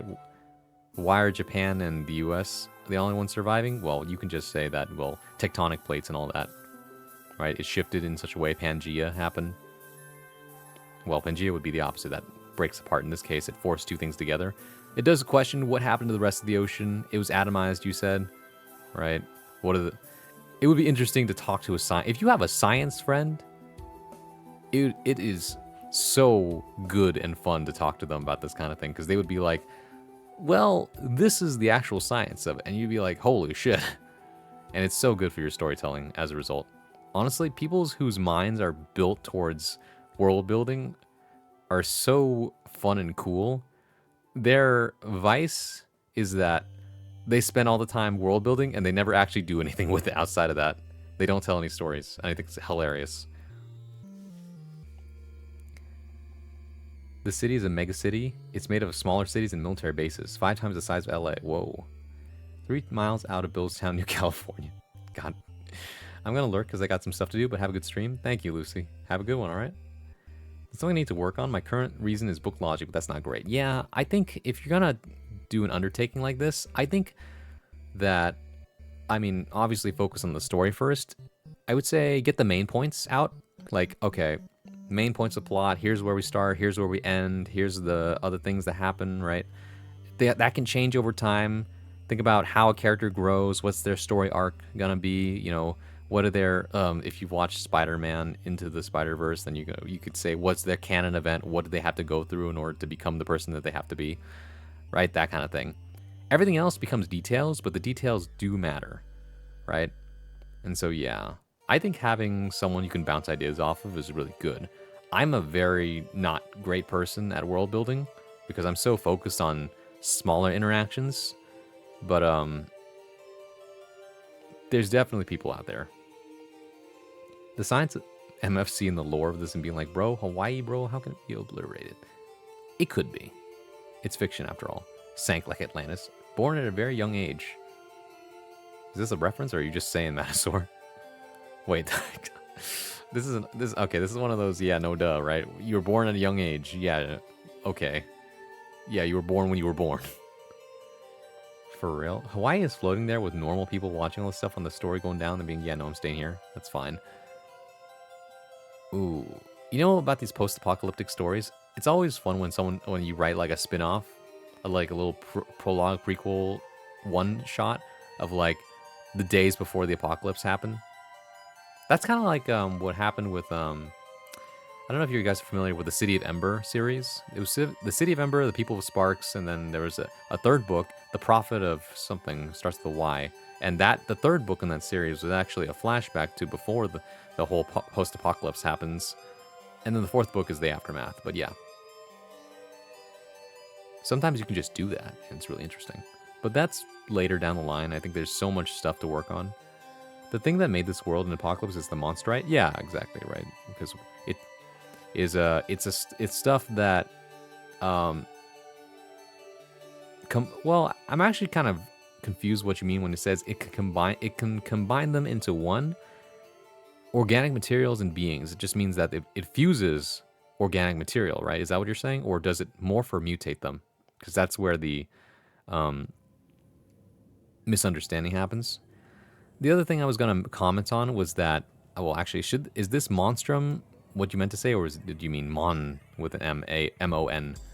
The other thing is that if you're going to be, like I said, if you're using this as notes, then it's whatever. But if you're using this as the actual like glossary reference, then, or in-universe text for information, then it also helps to keep things in the same tone, right? Like, it should be in a very sterilized scientific tone. But then after that, if you say stuff like, it works a little bit faster and it's a lot easier on the body, is pretty layman in terms of how it's written. So yeah, it's one of those things where, yeah, you gotta learn how to write like a scientist note. But like I said, if it's just for your own personal use, then it doesn't matter. It fuses and mutates them. Okay. That's really all I have to say. Like I said, you're on a great track. Lots of potential for this. Your writing style is already really good. I am happy reading it because it flows really well. Even if I didn't understand everything in terms of context, I still understood what was happening in the scene, and I think that's even more important, right? Writing where I don't have to read everything before it and just read the excerpt and still get it is really good. You know what I mean? I'm still a baby writer, though. I mean, everyone starts somewhere. And even then, as a baby writer, you're still doing, like, so much good work. I would say that there's a lot of people out there who start with a lot less than what you're doing, right? They have to learn everything from the bottom up. And so, as it is, the fundamentals of your writing are already solid. You're just still learning stuff. Oh, hey, Gamba. Okay, so that concludes the reading of Vampire Ghost Storm's latest works. This is better writing than mine. Well, I mean, that's fair, right, Murdoch? How'd be? Yeah, I was just reading over Storm's works. My book is going to have so many drafts, I can tell. I mean, yeah.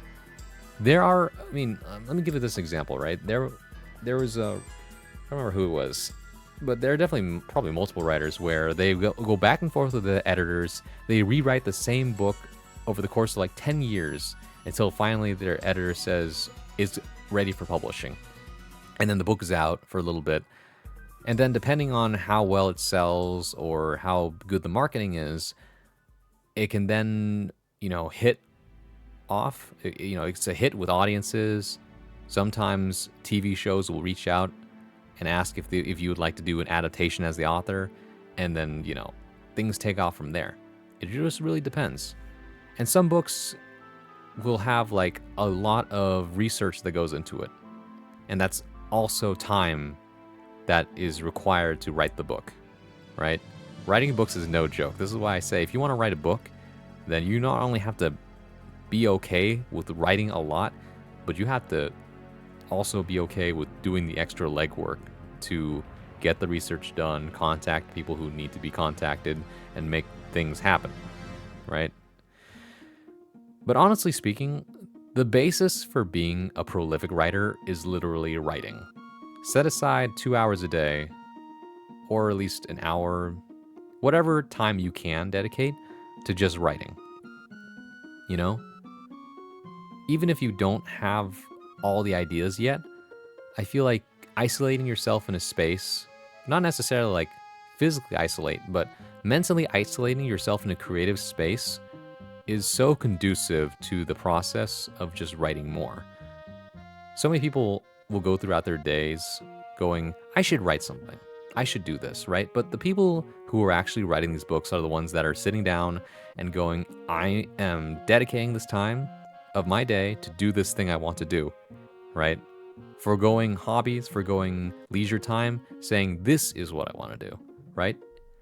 And it might seem like work, but if it's something that you're dedicated to, then it ends up being a good kind of work, I would say.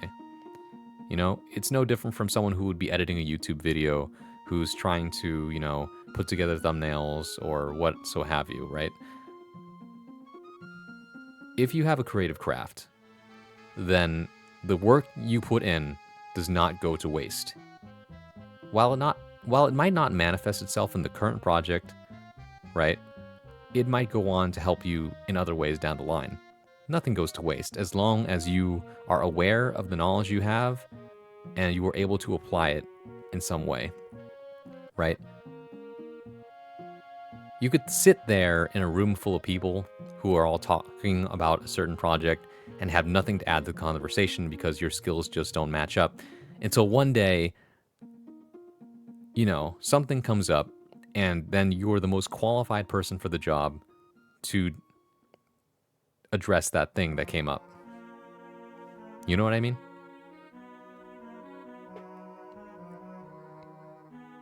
The point is, if you want to get something done, you got to do the thing. If you want to become a writer, you have to write. And that's something you're already doing, which is a lot more than what other people can say. You know what I mean? So yeah, don't doubt yourself. You're doing great. I have no idea how the publication process works, but that's not a thing for now yet. Yeah, I would say for now, focus on content, focus on the idea, refine the thing. What you could do, right? Because not everyone has the time to read a draft of the entire thing. What some people do is very similar to game creation, where you have a cake slice method.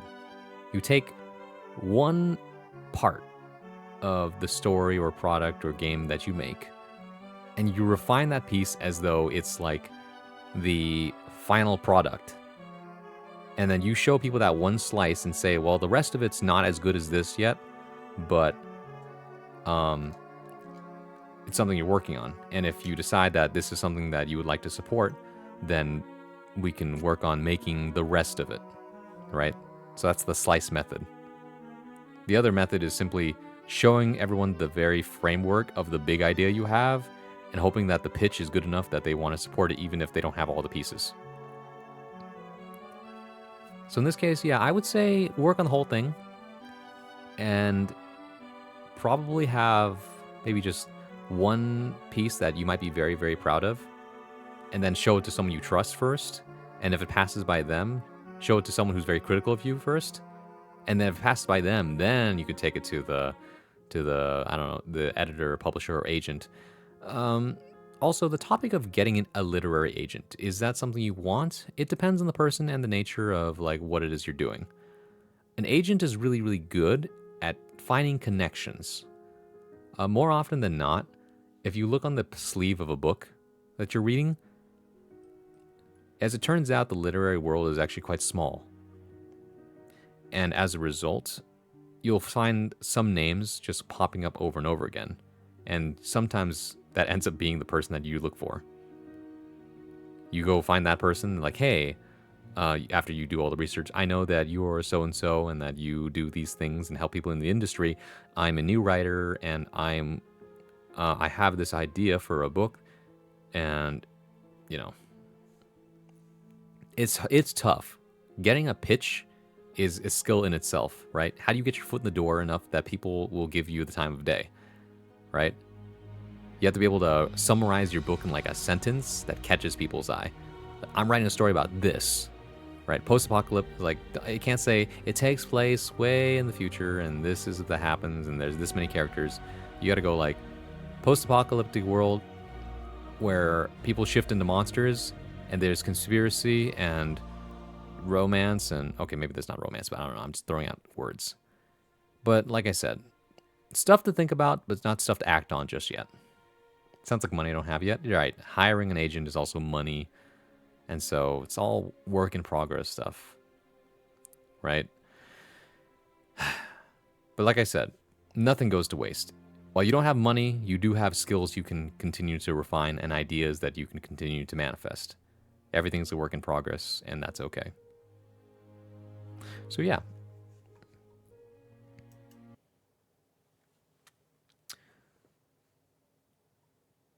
What do I want to listen to?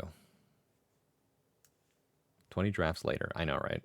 But that's how it be. Ooh, actually, there was this one thing I wanted to listen to.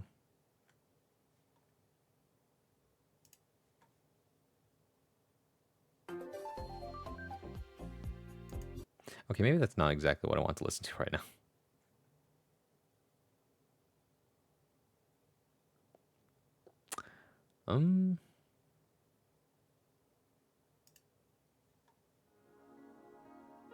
Here we go.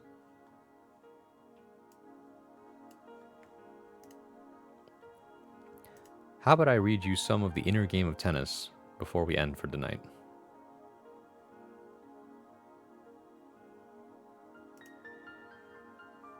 Although I should put a note. Now reading.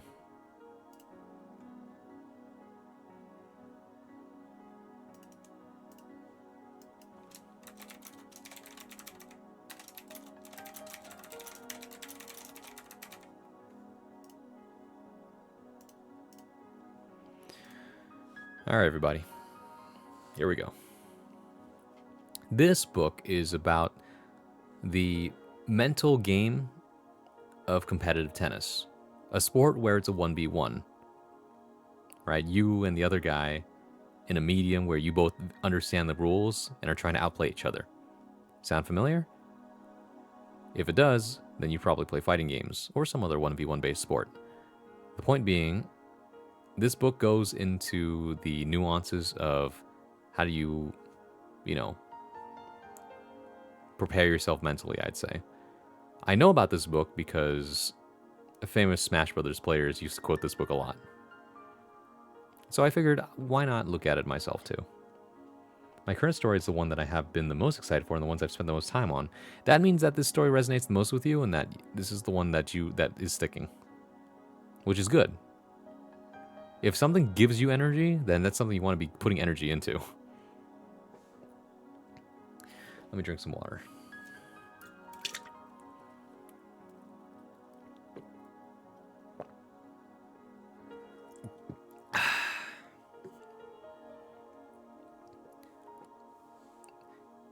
Every game is composed of two parts, an outer game and an inner game. The outer game is played against an external opponent to overcome external obstacles and to reach an external goal. Mastering this game is the subject of many books offering instructions on how to swing a racket, club, or bat, and how to position arms, legs, or torso to achieve the best results. But for some reason, most of us find these instructions easier to remember than to execute. It is the thesis of this book that neither mastery nor satisfaction can be found in the playing of any game without giving some attention to the relatively neglected skills of the inner game. This is the game that takes place in the mind of the player, and it is played against such obstacles as lapses in concentration, nervousness, self-doubt, and self-condemnation. In short, it is played to overcome all habits of mind which inhibit excellence in performance.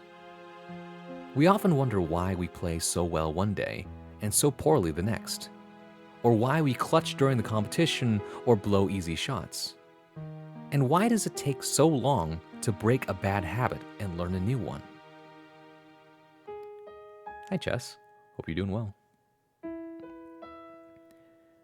Victories in the inner game may provide no additions to the trophy case, but they bring valuable rewards which are permanent and which contribute significantly to one's success after that, off the court as well as on. The player of the inner game comes to value the art of relaxed concentration above all other skills. He discovers a true basis for self-confidence, and he learns that the secret to winning any game lies in not trying too hard. He aims at the kind of spontaneous performance which occurs only when the mind is calm and seems at one with the body, which finds its own surprising ways to surpass its own limits again and again. Moreover, while overcoming the common hang-ups of competition, the player of the inner game uncovers a will to win, which unlocks all his energy and which is never discouraged by losing.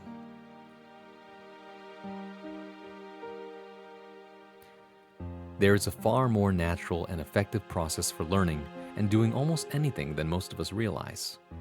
It is similar to the process we all used but soon forgot as we learn to walk and talk. It uses the so-called unconscious mind more than the deliberate self-conscious mind, the spinal and midbrain areas of the nervous system more than the cerebral cortex. This process doesn't have to be learned. We already know it. All that is needed is to unlearn those habits which interfere with it, and then to just let it happen. To explore the limitless potential within the human body is the quest of the inner game. In this book, it will be explored through the medium of tennis. Introduction. The problems which most perplex tennis players are not those dealing with the proper way to swing a racket. Books and professionals are giving this information abound, nor do most players complain excessively about physical limitations. The most common complaint of sportsmen ringing down the corridors of the ages is, it's not that I don't know what to do, it's that I don't do what I know. Other common complaints that constantly come to the attention of the tennis pro. When I'm practicing, I play very well, but when I get into a match, I fall apart. I know exactly what I'm doing wrong on my forehand, one just can't seem to break the habit. When I'm really trying hard to do the stroke the way it says to in the book, I flub the shot every time. When I concentrate on one thing I'm supposed to be doing, I forget something else. Every time I get near match point against a good player, I get so nervous I lose my concentration. I'm my own worst enemy. I usually beat myself. Most players of any sport run into these or similar difficulties all the time. Yet, there are few professionals and fewer books that deal with the mental side of sports with any depth of insight. The player is usually left with such warmed-over aphorisms as, well, tennis is a very psychological game, and you have to develop the proper mental attitudes. You have to be confident and possess the will to win, or else you'll always be a loser. But how can one be confident or develop the proper mental attitudes? These questions are usually left unanswered. So there seems to be room for comment on the improvement of the mental processes which translate the knowledge of how to hit a ball into the corresponding bodily action, how to develop the mental skills, without which high performance is impossible, is the subject of the inner game of tennis. Become Goku? Okay, but how? Well, let's find out. The typical tennis lesson. Imagine what goes on inside the head of an eager student taking a lesson from an equally eager new tennis pro. Suppose that the student is a middle-aged businessman bent on improving his position on the club ladder. The pro is standing at the net with a large basket of balls and being a bit uncertain whether his student is considering him worth the lesson fee. He is carefully evaluating every shot. "That's good, but you're rolling your racket face over a little on your follow-through, Mr. Whale. Now shift your weight onto your front foot as you step into the ball. Now you're taking your racket back too late. Your backswing should be a little lower than on that last shot. That's it, much better." Before long, Mr. Whale's mind is churning with 6 thoughts about what he should be doing and 16 thoughts about what he shouldn't be doing. Improvement seems dubious and very complex, but both he and the pro are impressed by the careful analysis of each stroke, and the fee is gladly paid upon receipt of the advice to practice all this, and eventually you'll see a big improvement. As a new pro, I too was guilty of overteaching. But one day when I was in a relaxed mood, I began saying less and noticing more. Errors that I saw but didn't mention were correcting themselves without the student ever knowing he had made them. How are the changes happening? Though I found this interesting, it was a little hard on my ego, which didn't quite see how it was going to get its due credit for the improvements being made. It was an even greater blow when I realized that sometimes verbal instruction to a conscientious student seemed to decrease the probability of the desired correction occurring. Middle-aged man is youthful teachy a little bit. All teaching pros know what I'm talking about. They all have students like one of mine named Dorothy. I would give Dorothy a gentle, low-pressure instruction like, "Why don't you try lifting the follow-through up from your waist to the level of your shoulder? The topspin will keep the ball in the court." Sure enough, Dorothy would try with everything she had. The muscles would tense around her mouth. Her eyebrows would set in a determined frown. The muscles in her forearm would tighten, making fluidity impossible, and the follow-through would end only a few inches higher. At this point, the stock response of the patient pro is, "That's better, Dorothy, but relax, dear, don't try so hard." The advice is good as far as it goes, but Dorothy does not understand how to relax. Why should Dorothy, or you, or I experience an awkward tightening when performing the desired action, which is not physically difficult? What happens inside the head between the time the instruction is given and the swing is complete? The first glimmer of an answer to this key question came to me at a moment of rare insight after a lesson with Dorothy. Whatever's going on in her head, it's too damn much. She's trying too hard, and it's partly my fault. Then and there, I promised myself I would cut down on the number of verbal instructions. My next lesson that day was with a beginner named Paul, who never had held a racket. I was determined to show him how to play using as few instructions as possible. I tried to keep his mind uncluttered and see if it made a difference. So I started by telling Paul I was trying something new, and I was going to skip my usual explanations entirely to beginning players about the proper grip, stroke, and footwork for the basic forehand. Instead, I was going to hit 10 forehands myself, and I wanted him to observe, not thinking about what I was doing, but simply trying to grasp a visual image of the forehand. He was to repeat the image in his mind several times, and then just let his body imitate. After I had hit 10 forehands, Paul imagined himself doing the same. Then, as I put the racket into his hand, sliding it into the correct grip, he said to me, "I noticed that the first thing you did was to move your feet." I replied with a non-committal grunt and asked him to let his body imitate the forehand as well as it could. He dropped the ball, took a perfect backswing, swung forward racket level, and with natural fluidity ended the swing at shoulder height. Perfect for his first attempt. But wait, his feet. They hadn't moved an inch from the perfect ready position he had assumed before taking his racket back. They were nailed to the court. I pointed to them, and Paul said, "Oh yeah, I forgot about them." The one element of the stroke Paul had tried to remember was the one thing he didn't do. Everything else had been absorbed and reproduced without a word being uttered or an instruction being given. I was beginning to learn what all good pros and students of tennis must learn, that images are better than words, showing better than telling. Too much instruction worse than none, and that conscious trying often produces negative results. One question perplexed me. What's wrong with trying? What does it mean to try too hard? Remy, hello. Happy birthday. It's not my birthday and it's not yours either. Huh? But hey there. How's it going? What can I do for you? I'm having a really good time reading this, actually. And so... Hello. On the one hand, I do have to take an ad break. On the other hand, it's 1 a.m. for me, and I do have work in the morning. Haven't seen you in a while, and I want to stop in, yeah. How long is this next chapter? I want to read one more chapter, and then after that I want to go raid out. It's not too long.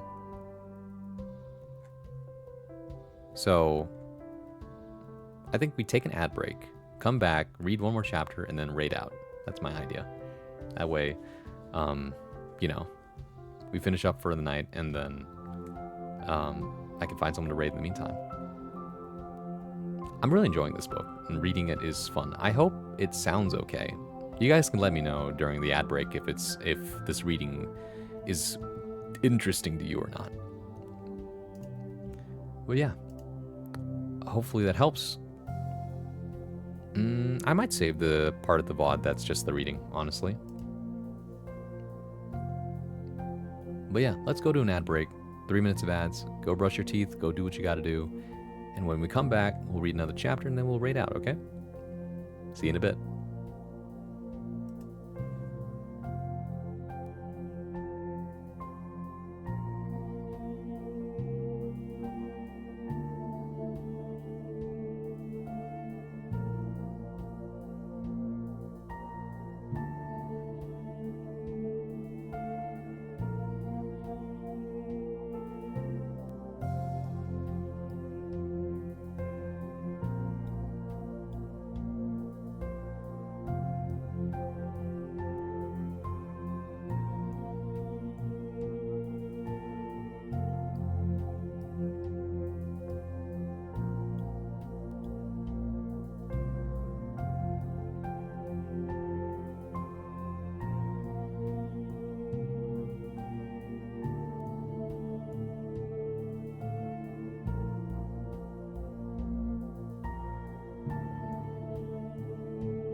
Welcome back.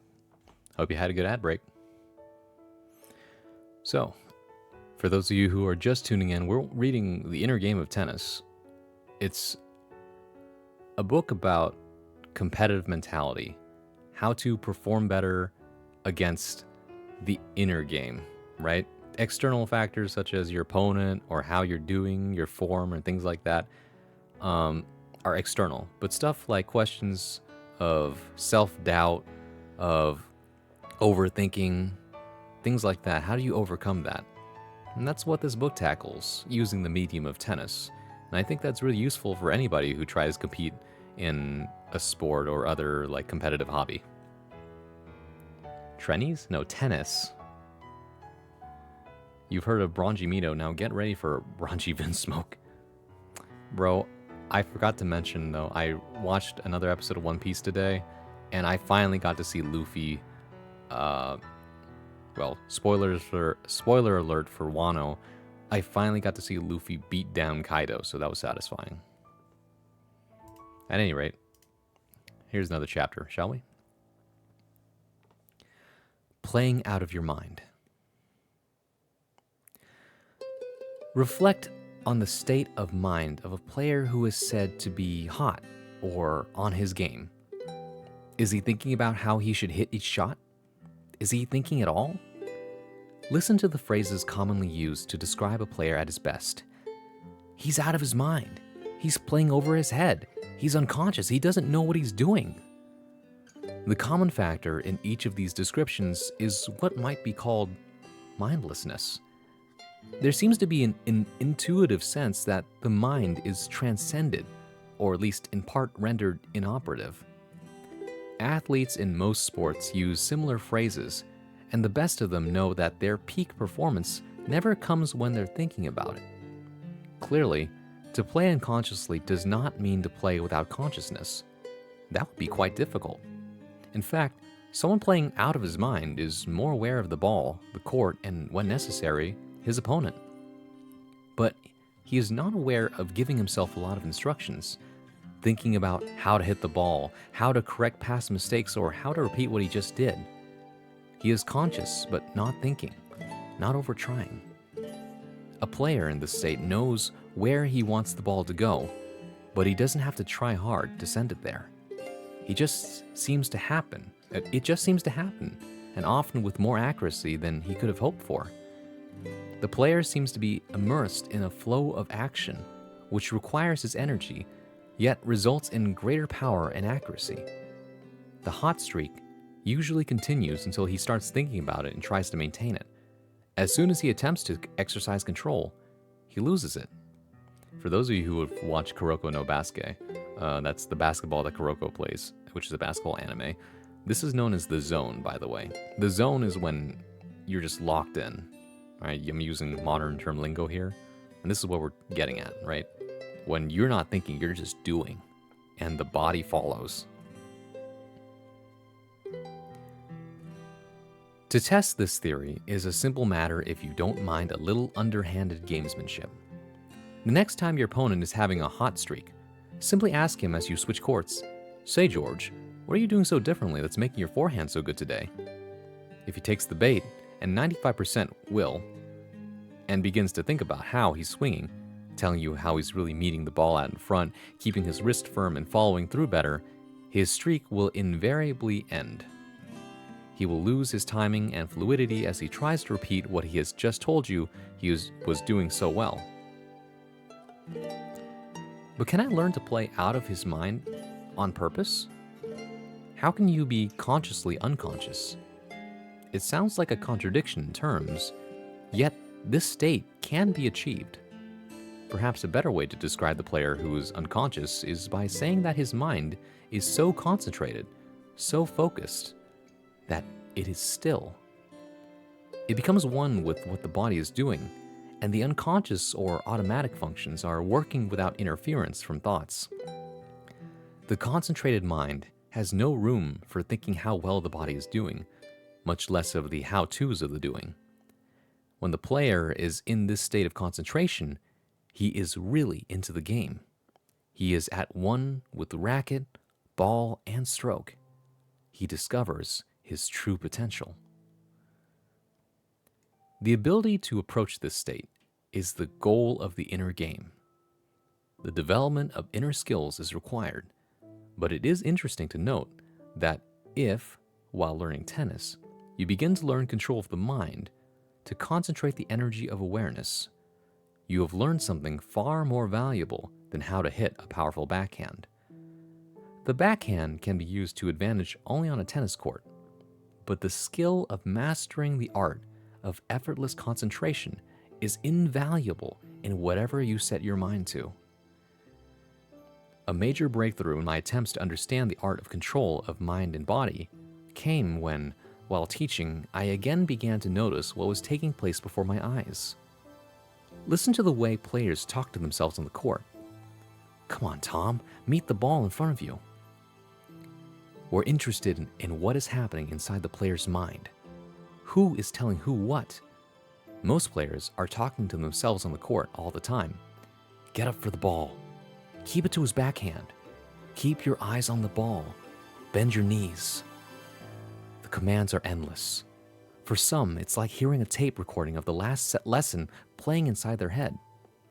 Then, after the shot is made, another thought flashes through the mind and might be expressed as follows: "You clumsy ox, your grandmother could play better. One day I was wondering who was talking to whom. Who was scolding and who being scolded? I'm talking to myself," say most people. But just who is this I and who the myself? Obviously, the I and the myself are separate entities, and there would be no conversation. So one could say that within each player there are two selves. One, the I, seems to give instructions. The other, myself, seems to perform the action. Then, I returns with an evaluation of the action. For clarity, let's call the teller self 1 and the doer self 2. Now we are ready for the first major postulate of the inner game.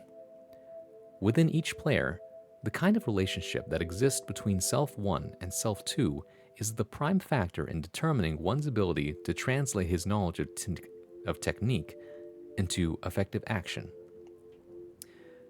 In other words, the key to better tennis, or better anything, lies in improving the relationship between the conscious teller, self 1, and the unconscious automatic doer, self 2. The typical relationship between self 2 and self 1. Imagine that instead of being parts of the same person, self 1, teller, and self 2, doer, are two separate persons. How would you characterize their relationship after witnessing the following conversation between them? The player on the court is trying to make a stroke improvement. "Okay, damn it, keep your stupid wrist firm," he orders. Then, as ball after ball comes over the net, self 1 reminds self 2, "Keep it firm, keep it firm, keep it firm." Monotonous? Think how self 2 must feel. It seems as though self 1 doesn't think self 2 hears well, or has a short memory, or is stupid. The truth is, of course, that self 2, which includes the unconscious mind and nervous system, hears everything, never forgets anything, and is anything but stupid. After hitting the ball firmly once, he knows forever which muscles to contract to do it again. That's his nature. And what's going on during the hit itself?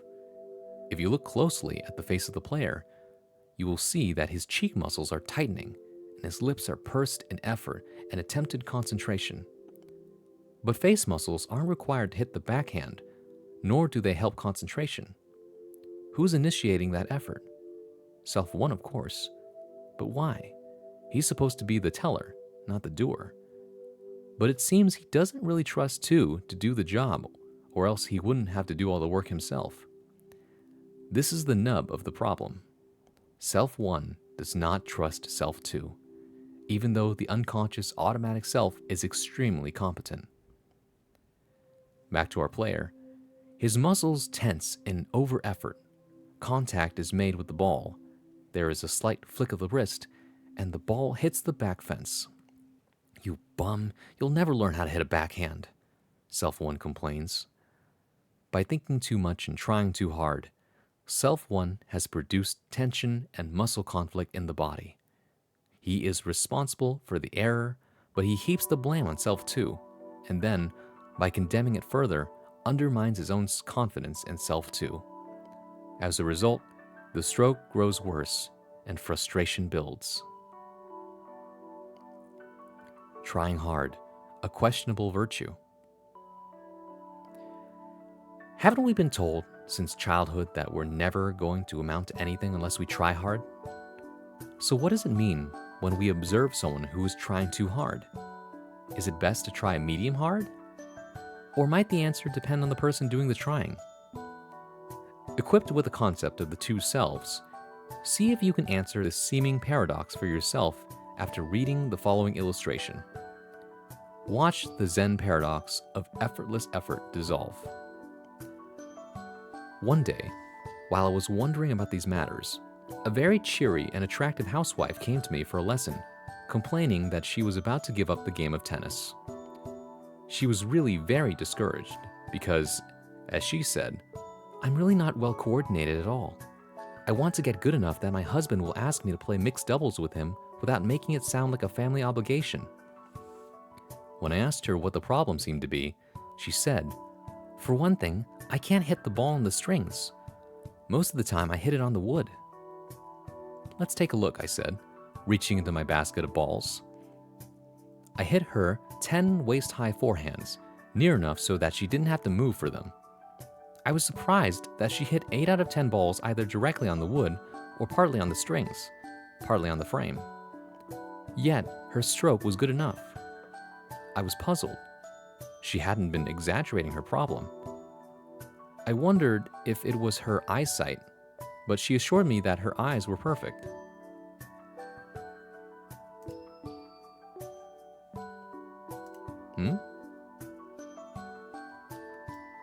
Okay, Candy. I don't know why it didn't go off, but let's see if we can fix that. Hello? Basket or ball. There you go. Weird. Anyways.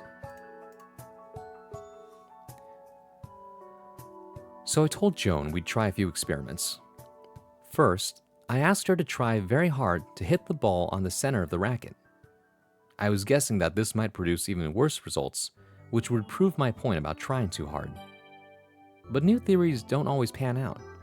Besides, it takes a lot of talent to hit 8 out of 10 balls on the narrow frame of a racket. This time, she managed to hit only 6 balls on the wood. Next, I told her to try to hit the balls on the frame. This time, she hit only 4 on the wood and made good contact with 6. She was a bit surprised, but took the chance to give herself to a knock, saying, "Oh, I can never do anything I try to." Actually, she was close to an important truth. It was becoming clear that her way of trying wasn't helpful. So before hitting the next set of balls, I asked Joan, "This time I want you to focus your mind on the seams of the ball. Don't think about making contact. In fact, don't try to hit the ball at all. Just let your racket contact the ball where it wants to, and we'll see what happens." Joan looked more relaxed, and her racket proceeded to hit 9 out of 10 balls dead center. Only the last ball caught the frame. I asked her if she was aware of what was going through her mind as she swung at the last ball.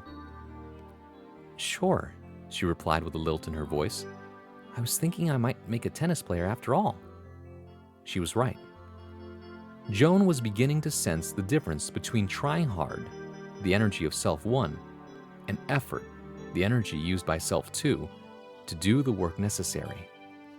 During the last set of balls, Self 1 was fully occupied in watching the seams of the ball. As a result, Self 2 was able to do its own thing unimpaired, and it proved to be pretty good at it. Even Self 1 was starting to recognize the talents of 2. She was getting them together. Getting it together, mentally, in tennis, involves the learning of several internal skills. Learning to program your computer Self 2 with images rather than instructing yourself with words. Learning to trust thyself, Self 2, to do what you, Self 1, ask of it.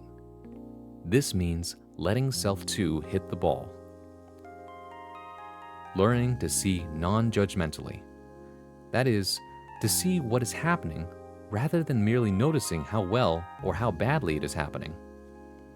This overcomes trying too hard, as these skills are subsidiary to the master skill, without which nothing of value is ever achieved. The art of concentration. The inner game of tennis will next explore a way to learn these skills using tennis as a medium. We have arrived at a key point. It is the constant thinking activity of Self 1, the ego mind, which causes interference with the natural doing processes of Self 2.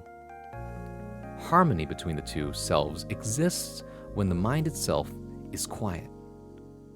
Only when the mind is still is one's peak performance reached. When a tennis player is on his game, he's not thinking about how, when, or even where to hit the ball. He's not trying to hit the ball. And after the shot, he doesn't think about how badly or how well he made contact. The ball seems to get hit through an automatic process, which doesn't require thought. There may be an awareness of the sight, sound, and feel of the ball, and even of the tactical situation, but the player just seems to know without thinking what to do. Listen to how D.T. Suzuki, the renowned Zen master, describes the effects of the ego mind on archery in his foreword to Zen in the Art of Archery. As soon as we reflect, deliberate, and conceptualize, the original unconsciousness is lost and a thought interferes. The arrow is off the string, but does not fly straight to the target, nor does the target stand where it is. Calculation, which is miscalculation, sets in. Man is a thinking reed, but his great works are done when he is not calculating and thinking. Childlikeness has to be restored within long years of training in self-forgetfulness. Perhaps this is why it is said that great poetry is born in silence. Great music and art are said to arise from the quiet depths of the unconscious, and true expressions of love are said to come from a source which lies beneath words and thoughts. So it is with the greatest efforts in sports. They come when the mind is as still as a glass lake. Such moments have been called peak experiences by the humanistic psychologist Dr. Abraham Maslow. Researching the common characteristics of persons having such experiences, he reports the following descriptive phrases. He feels more integrated, the two selves are one, feels at one with the experience, is relatively egoless, quiet mind, feels at the peak of his powers, fully functioning, is in the groove, effortless, free of blocks, inhibitions, cautions, fears, doubts, controls, reservations, self-criticisms, breaks. He is spontaneous and more creative, is most here now, is non-striving, non-needing, non-wishing. He just is. If you reflect upon your own highest moments or peak experiences, it is likely that you will recall feelings that these phrases describe. You will probably also remember them as moments of great pleasure, even ecstasy. During such experiences, the mind does not act like a separate entity telling you what you should do or criticizing how you do it. It is quiet. You are together, and the action flows as free as a river. When this happens on the tennis court, we are concentrating without trying to concentrate. We feel spontaneous and alert. We have an inner assurance that we can do what needs to be done without having to try hard. We simply know the action will come, and when it does, we don't feel like taking credit. Rather, we feel fortunate, graced. As Suzuki says, we become childlike. The image comes to my mind of the balanced movement of a cat stalking a bird. Effortlessly alert, he crouches, gathering his relaxed muscles for the spring. No thinking about when to jump, nor how he will push off his hind legs to attain the proper distance. His mind is still and perfectly concentrated on his prey. Not driving? No, we're reading books and shit, yeah. No thought flashes into his consciousness of the possibility or consequences of missing his mark. He sees only bird. Suddenly, the bird takes off. At the same instant, the cat leaps. With perfect anticipation, he intercepts his dinner 2 feet off the ground. Perfectly, thoughtlessly executed action, and afterward, no self-congratulations, just the reward inherent in his action, the bird in the mouth. In rare moments, tennis players approach the unthinking spontaneity of the leopard. These moments seem to occur most frequently when players are volleying back and forth at the net. Often, the exchange of shots at such short quarters is so rapid that action faster than thought is required. These moments are exhilarating, and the players are often amazed to find that they make perfect placements against shots they didn't even expect to reach. Moving more quickly than they thought they could, they have no time to plan. The perfect shot just comes. And feeling that they didn't execute the shot deliberately, they often call it luck. But if it happens repeatedly, one begins to trust oneself and feel a deep sense of confidence. In short, getting it together requires slowing the mind. Quieting the mind means less thinking, calculating, judging, worrying, fearing, hoping, trying, regretting, controlling, jittering, or distracting. The mind is still when it is totally here and now, in perfect oneness with the action and the actor. It is the purpose of the inner game to increase the frequency and the duration of these moments, quieting the mind by degrees and realizing thereby a continual expansion of our capacity to learn and perform. At this point, the question naturally rises: how can I still my mind? Or how can I keep from thinking on the tennis court? The answer is simple. Just stop. As an experiment, the reader might want to put down this book for a minute and simply stop thinking. See how long you can remain in a perfectly thoughtless state. 1 minute? 10 seconds? If you were able to quiet your mind, there's no reason to read further in this book, because you already know the key to a concentrated mind, and thereby the secret that reveals all life's other secrets and the source of truth and joy. More than likely, however, you found it difficult, perhaps impossible, to still the mind completely. One thought led to another, then to another, etc. For most of us, quieting the mind is a gradual process involving the learning of several inner skills. These inner skills are really arts of forgetting mental habits acquired since we were children. The first skill to learn is the art of letting go the human inclination to judge ourselves and our performance as either good or bad. Letting go of the judging process is a basic key to the inner game. Its meaning will emerge as you read the remainder of this chapter. When we learn how to be judgmental, it is possible to achieve spontaneous, concentrated play.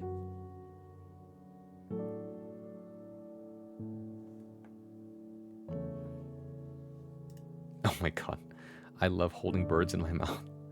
So true, bestie. Let's get you to bed, Grandma. It's about that time, isn't it? Well, let me see here.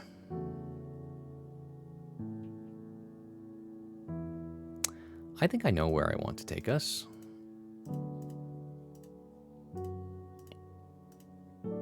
Considering I've been doing nothing but reading about mental game. So why not take us to someone who's also playing a fighting game? Shall we? Because I do have work in the morning. So let's not stay up too late today.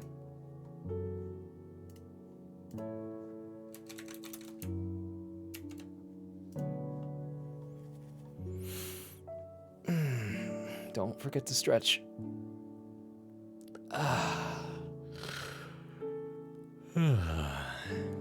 All right, everybody.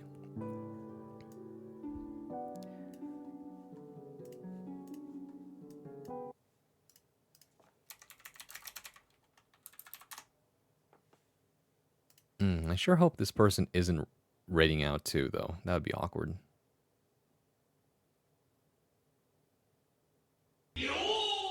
Huh?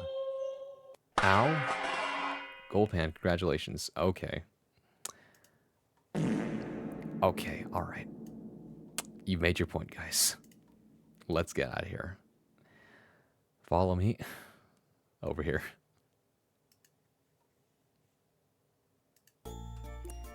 Thank you, everybody, for coming. Thank you for sticking around. Thank you so much for spending time with me. If you're watching the VOD, thank you so much for taking time out of your day to come see me. Hopefully, I get to see you live one of these days. And as for the rest of you, we're going to be raiding Nagayan. There's the raid message if you have the emotes. If you don't have the emotes, feel free to use the other one instead. Hold on. There it is. Thanks for the assist, Murdoch. I appreciate it. You know, that's a new one, Saribot. Thanks for telling everyone to keep hydrated. Komeda, thank you so much. No, you're welcome. Thank you for sticking around. I appreciate it. I hope that this stream helped you relax. I hope maybe you learned something from it. I think I will continue this reading next week as well. I'll see if I can highlight the VOD and also stick it on YouTube. If anyone wants to listen to this asynchronously, I might even edit it a little more. So, well, maybe not. We'll see. Either way, go check out Nagai. Not a VTuber, very good Guilty Gear streamer, very knowledgeable, been in the game for a long, long time. And yeah, next time you see me will be tomorrow around the same time, 8:30 Pacific time for Guilty Gear Strive, open lobby. So, come catch some hands. You know the usual. Love to have you. My name is Francois, and I'll see you in the next one. Bye-bye, everybody. Take care. See you later.